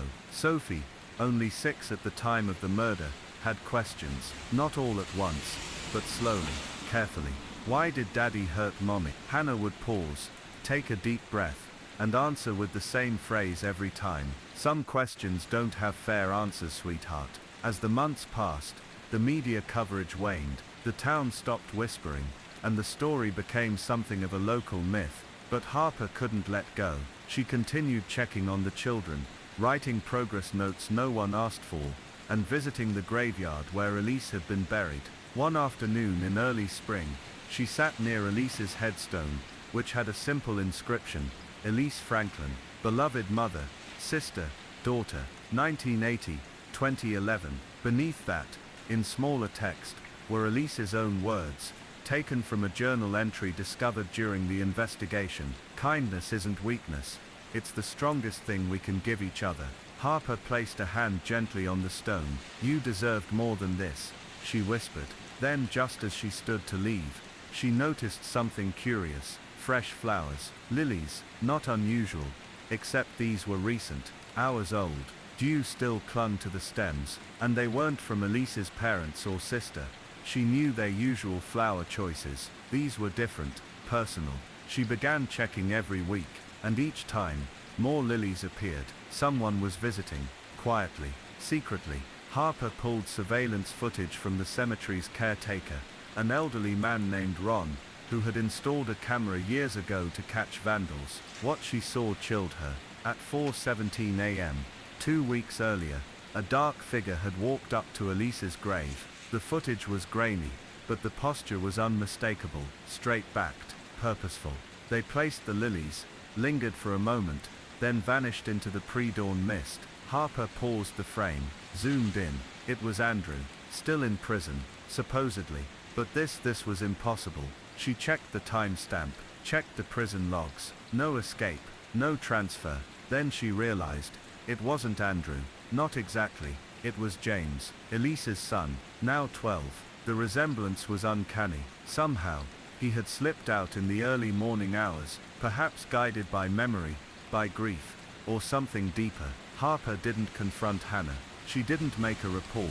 Instead, she returned to her office and opened a fresh case file. Not a murder, not an investigation, a note. Watch the children.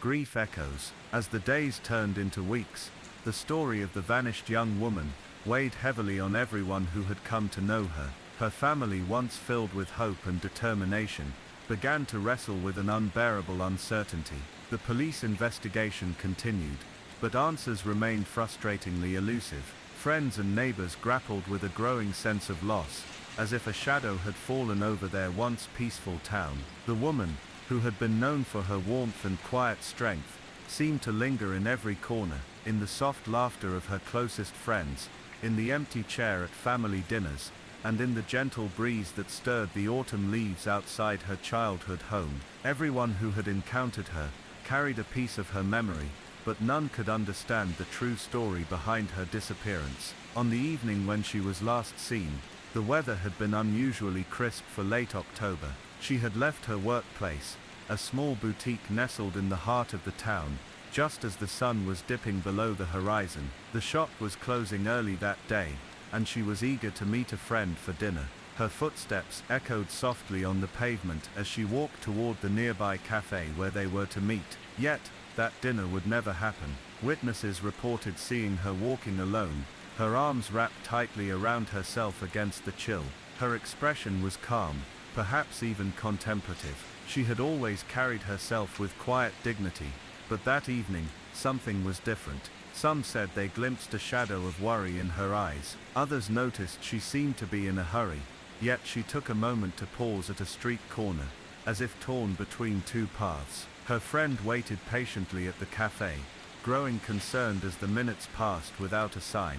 Calls and messages went unanswered. A sense of unease settled in, but it was only the beginning. Police records later revealed that her phone had last pinged a cell tower near an old abandoned railway station on the outskirts of town. The place was known to locals as a spot for wandering souls and whispered secrets. Overgrown tracks disappeared into dense woods, and rusted signs creaked in the wind. It was a place that most people avoided after dark. What drew her there?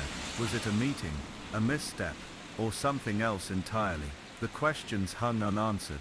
Days after her disappearance, a local hiker stumbled upon a small weathered notebook, hidden beneath a pile of fallen leaves near the station. It was soaked and stained, pages torn and wrinkled, but it contained a series of handwritten entries in a neat, deliberate script. The notebook seemed to belong to her. Inside, she had recorded fragments of thoughts, moments of vulnerability, and cryptic lines that hinted at fear and confusion. Some entries described a growing sense of being watched, shadows lurking just beyond the edge of vision. Others spoke of a secret she was carrying, one she could no longer bear alone. The notebook became a haunting artifact, a window into her mind during the final days before she vanished. It revealed a side of her that few had ever seen, a woman grappling with invisible burdens, fighting silent battles beneath a composed exterior.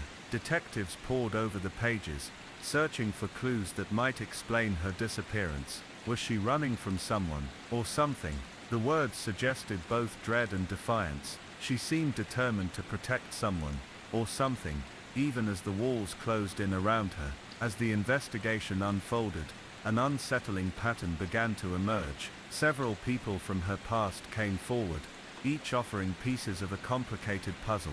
Old acquaintances described a tangled web of relationships, some marked by kindness, others by betrayal. A former partner spoke of threats and secrets that had never surfaced publicly.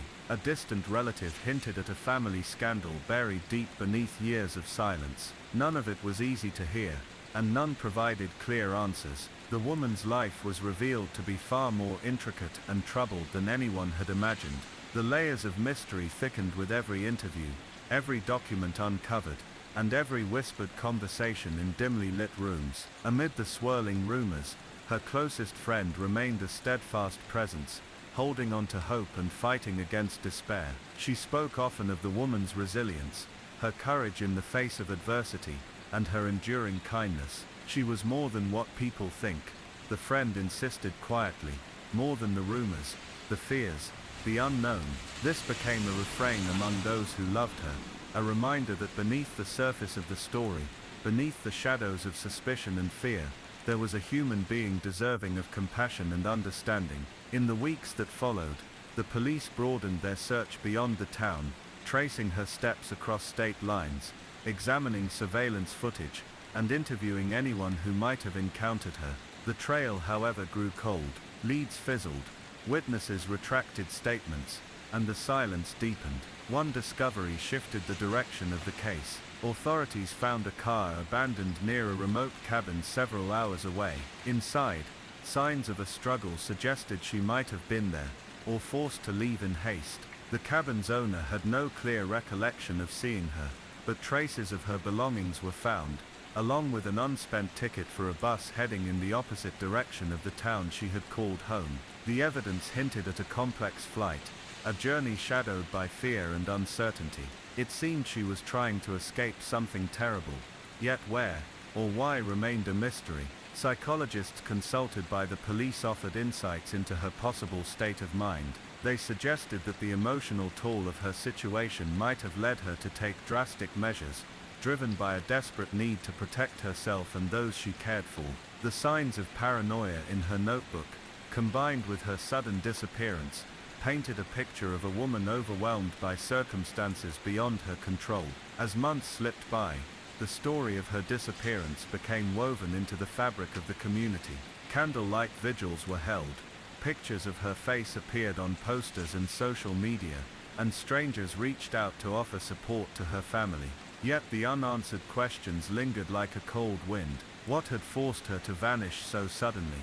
Was she hiding from a dangerous threat, or had something darker claimed her?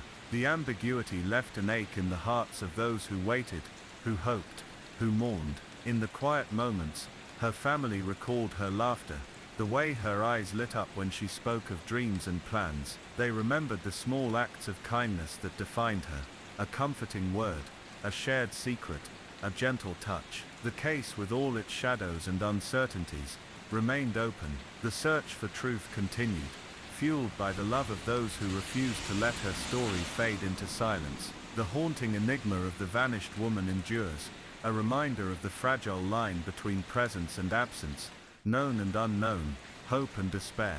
And in the silence left behind, the question echoes, unanswered. Where is she now?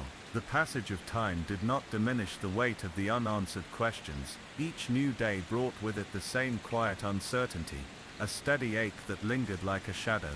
For the family, the pain was a slow burn, never fully ablaze but never quite extinguished either.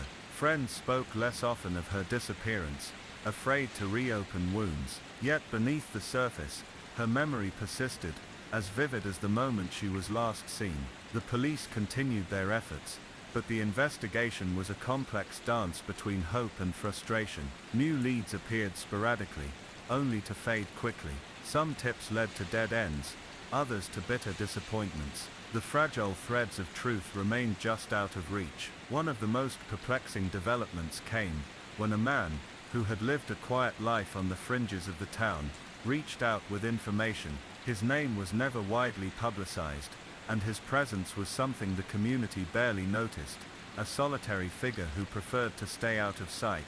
He claimed to have seen the woman the night she disappeared, not in the town or near the railway station, but far beyond, in a place that none had previously considered.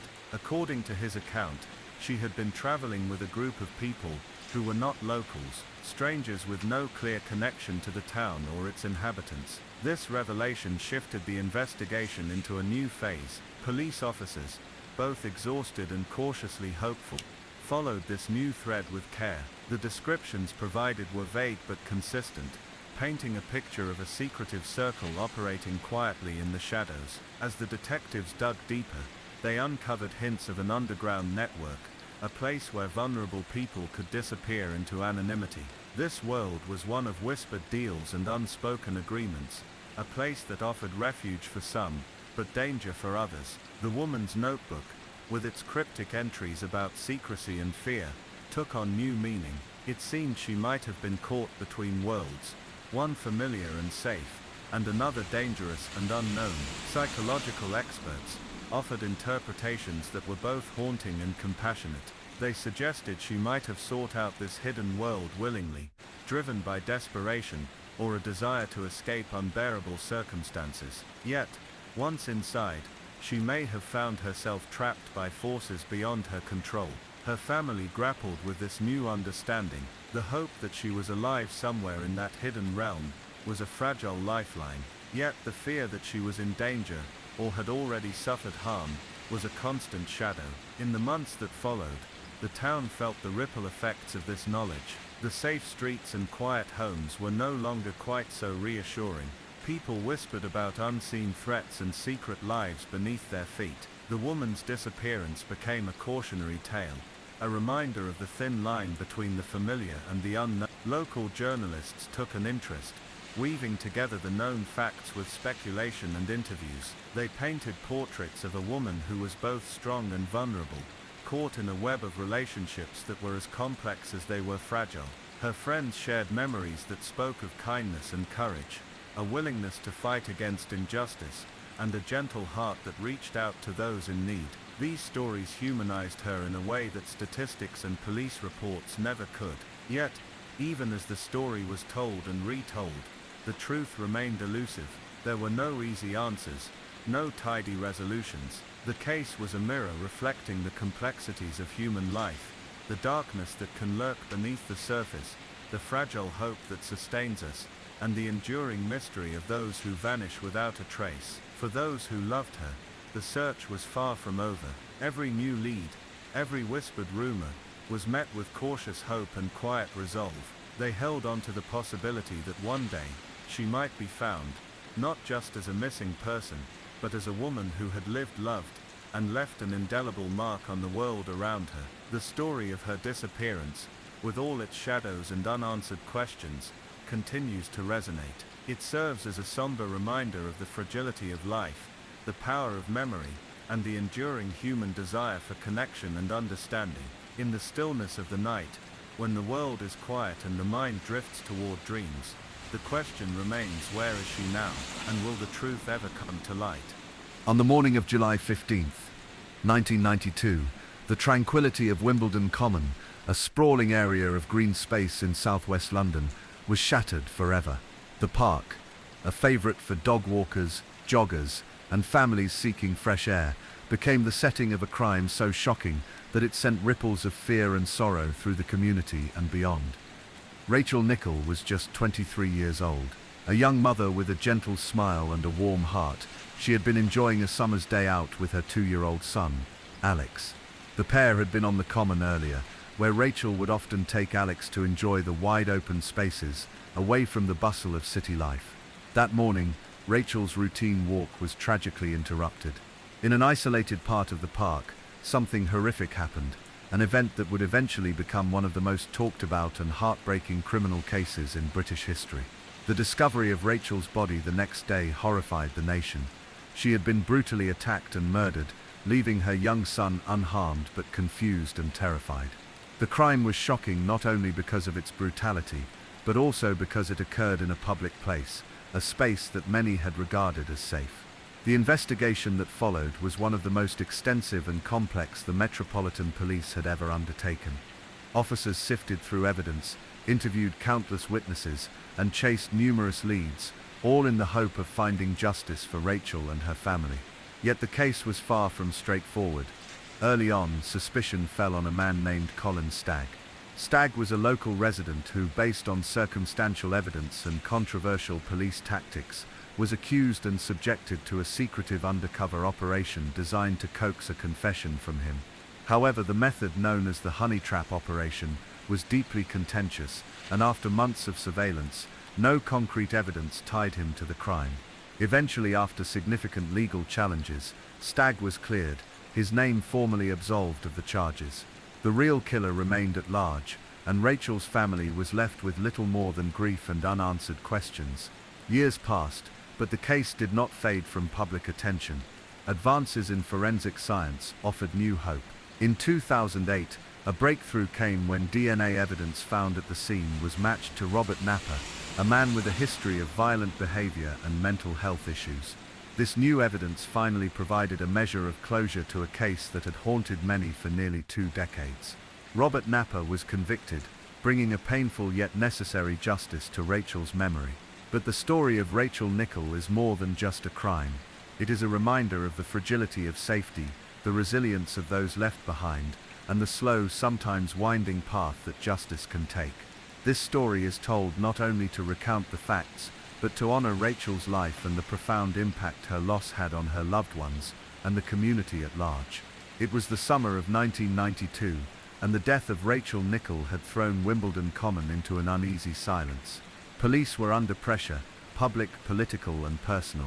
A young woman had been killed in daylight while walking with her child, and a sense of fear lingered over South London. The media kept the story alive with relentless headlines, portraying a city unsettled by a crime that felt both intimate and outrageous.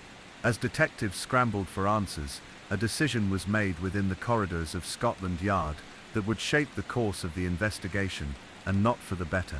A profile had been developed by Paul Britton, a leading forensic psychologist, who believed the killer would likely be a young, socially awkward man, perhaps with violent fantasies, and very likely living locally. Using this profile as a sort of investigative compass, the police began looking into men in the area who might match the description. Soon their attention turned to a 23-year-old man named Colin Stagg. Colin lived just a short walk from the crime scene. He was known to the local police, not for violence, but for eccentric behavior. He practiced occult rituals and sometimes spoke about witchcraft. He had also been spotted walking on the common around the time of the murder, and a woman who had once dated him described him as strange and obsessed with women. These threads, while thin, were enough for investigators desperate for a lead. Colin had also been stopped and questioned shortly after the murder, and during a police search of his apartment, officers found books about the occult, a collection of knives and writings that delved into bizarre and violent sexual fantasies.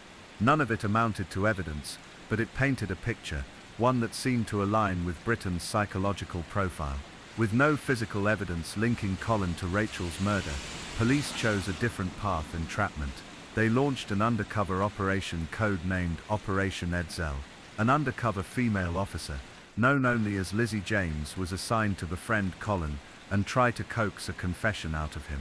The strategy was controversial even before it began, relying not on proof, but on the psychological suggestion that Colin would eventually confess to impress or please someone he believed was like him.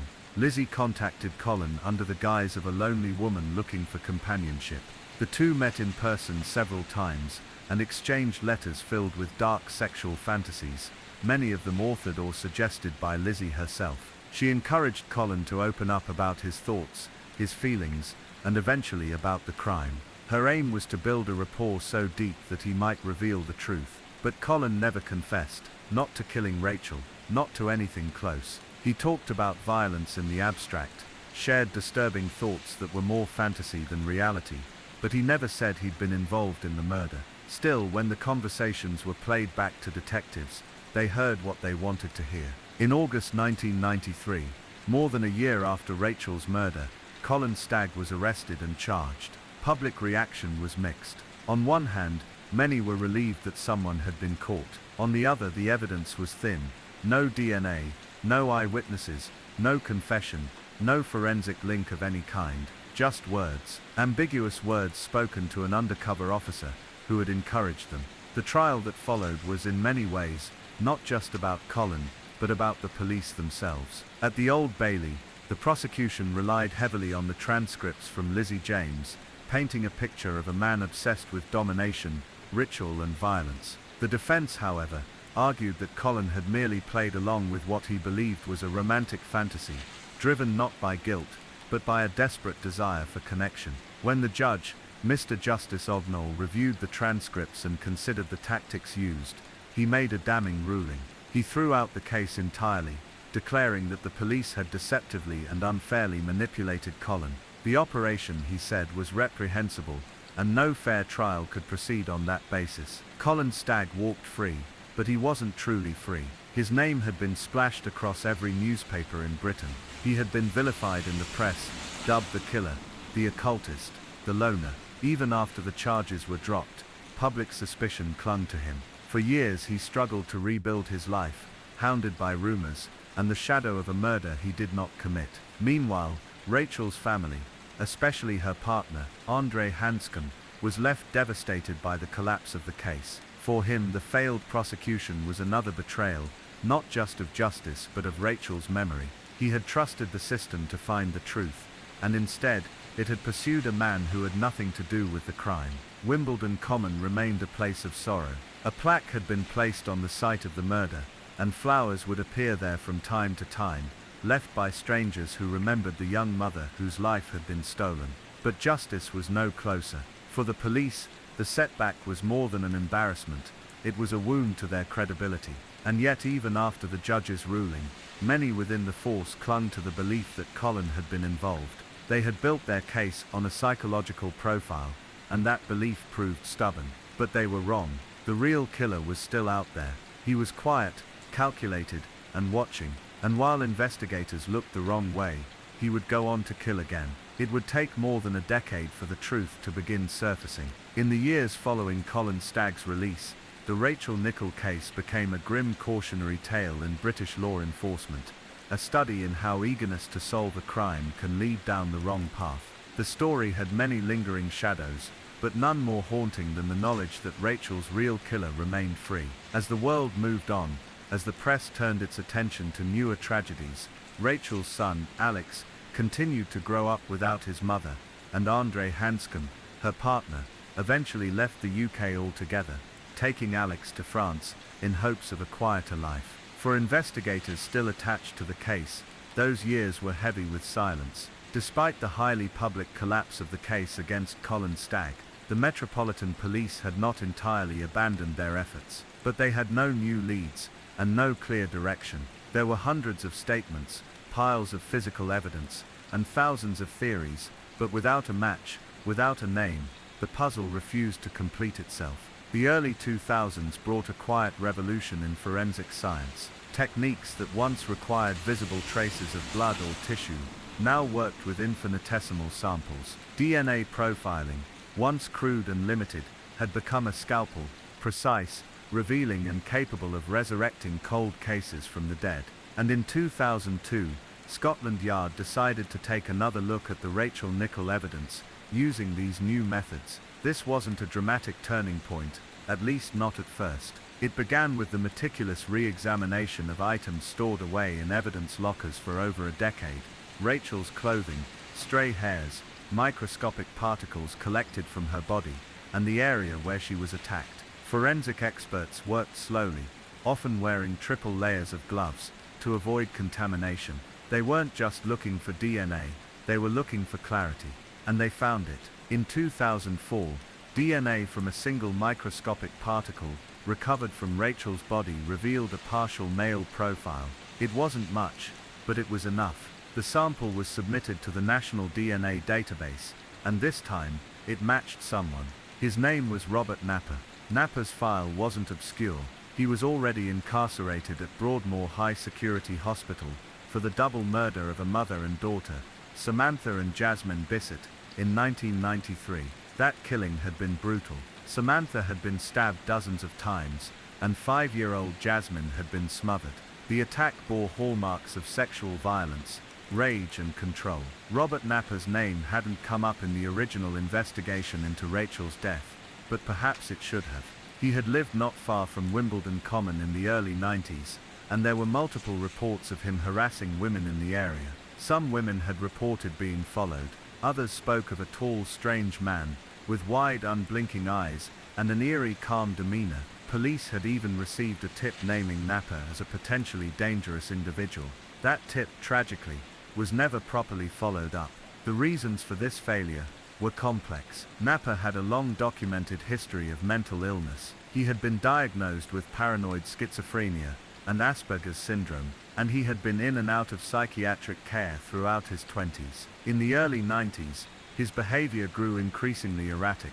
He was obsessed with maps, routines and violent fantasies, but he often managed to appear calm and functional when speaking to authorities, and as with many disturbed individuals, the full danger he posed only became apparent after it was too late. When police began to dig into Napper's background, in light of the DNA match, what they uncovered was chilling. Robert Napper had a history of violent offenses that predated the Rachel Nicholl murder. Most notably, he was believed to be responsible for a string of rapes in southeast London in the late 1980s and early 90s. These assaults were brutal, premeditated, and methodical. He had stalked his victims, learned their routines, and attacked with alarming precision. Some survivors described him as distant and expressionless, as if he were acting out of fantasy, rather than committing a crime in the real world. In 1989, a sketch artist's composite drawing of the suspected serial rapist had circulated through the area, but police had failed to connect it to Napper, despite similarities. Part of the reason was administrative error. Details were incorrectly logged or simply ignored, and part of it was cultural. Napper didn't fit the expected profile. He was awkward, not charismatic. He lacked the kind of manipulative charm that often defined serial offenders in the public imagination. Because he didn't fit the mold, he had fallen through the cracks. Now in 2006, he was finally back on the radar, and this time, authorities were ready to act. The case against Napper was slowly, methodically rebuilt. Detectives retraced every step of the investigation, comparing timelines, combing through psychiatric records, and mapping his movements. His mother was interviewed, so were old friends, social workers, and former police officers who had interacted with him. Every thread led back to a portrait of a deeply disturbed man, whose capacity for violence had been gravely underestimated. The DNA match, although partial, was powerful when paired with everything else. In November 2008, 16 years after Rachel Nicholl's murder, Robert Napper pleaded guilty to manslaughter on the grounds of diminished responsibility. The courtroom was quiet. There was no dramatic testimony, no cross-examinations. Napper was already confined to Broadmoor, and he would remain there indefinitely. He showed little emotion as the charge was read. For Rachel's family, there was no triumph, no sense of closure, only a slow exhale, a long-awaited truth that did little to ease the loss. Colin Stagg, the man wrongly accused, watched the proceedings from a distance. He would later receive compensation from the government for his ordeal, but no amount of money could erase the years of isolation, humiliation, and emotional damage. He had been used as a pawn in a desperate police strategy, and while he was cleared, he never truly escaped the label. In the years since, the case has become a quiet marker in the history of British justice, a reminder of how fragile truth can be when guided by assumptions. A young woman had been murdered, a man had been framed, and a killer had gone on to strike again. But perhaps the most haunting legacy of the Rachel Nicholl case lies in the moments we'll never witness, the sound of her voice in the final minutes, the eyes of her son watching from below, the silence of the trees around them. It is a crime that resists simplicity. It asks difficult questions about justice, memory, and the human cost of error. Even now, Wimbledon Common carries her memory in its stillness, and in the soft rustle of leaves across the grass, one can almost hear the echoes of a life interrupted. In the time that followed Robert Napper's admission of guilt, there was no real sense of finality, only an unsettling stillness that followed in the wake of the truth. Rachel Nicholl's murder had been solved, technically. The man responsible had been named, charged and imprisoned long before the evidence caught up with him. And yet there was no catharsis, no courtroom testimony to explain why it had taken so long, no public reckoning for the errors made, and no full account of what really happened in those fateful minutes on Wimbledon Common.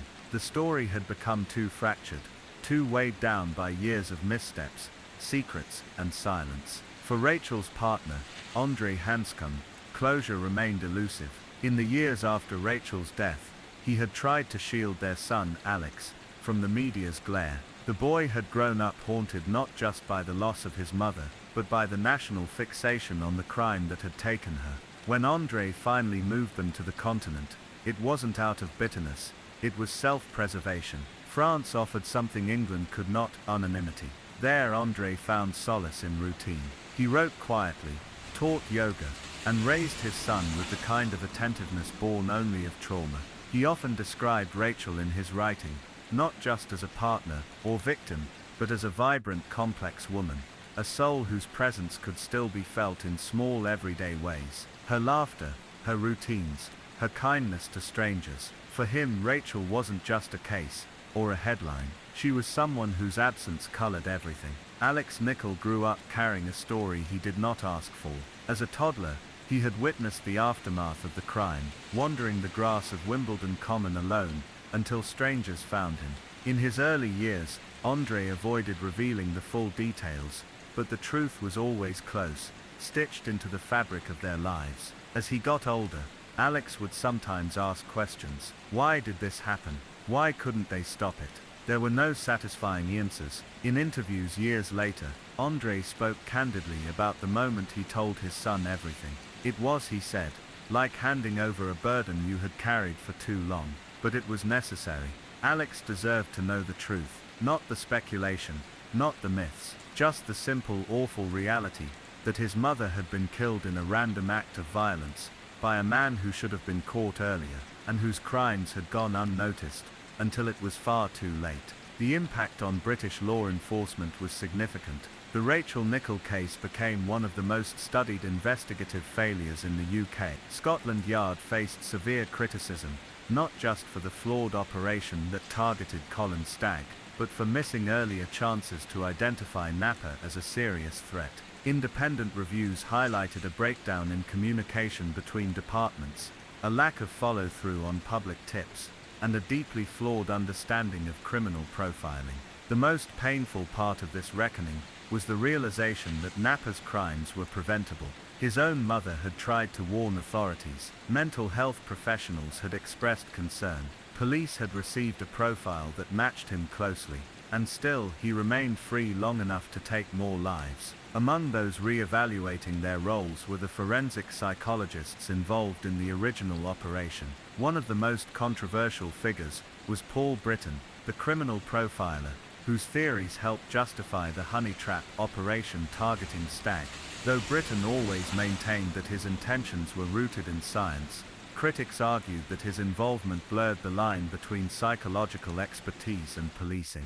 Over time, the use of criminal profiling in the UK would come under stricter scrutiny, with more emphasis placed on evidence rather than intuition. Colin Stagg, meanwhile, continued living with the long tail of suspicion. Though he had been officially exonerated and received a formal apology, the public memory was not so easily corrected. In many ways, Stagg had become an unwilling symbol, a man wrongly accused, whose life had been upended by the machinery of justice. Even after compensation and a public clearing of his name, he struggled to find peace. Relationships fell apart, job opportunities vanished, trust was hard to rebuild. In private, he remained guarded, wary of reporters, often declining interviews. When he did speak, it was with a quiet resignation.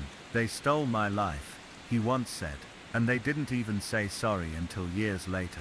For Stagg, the damage wasn't just to his reputation, it was existential.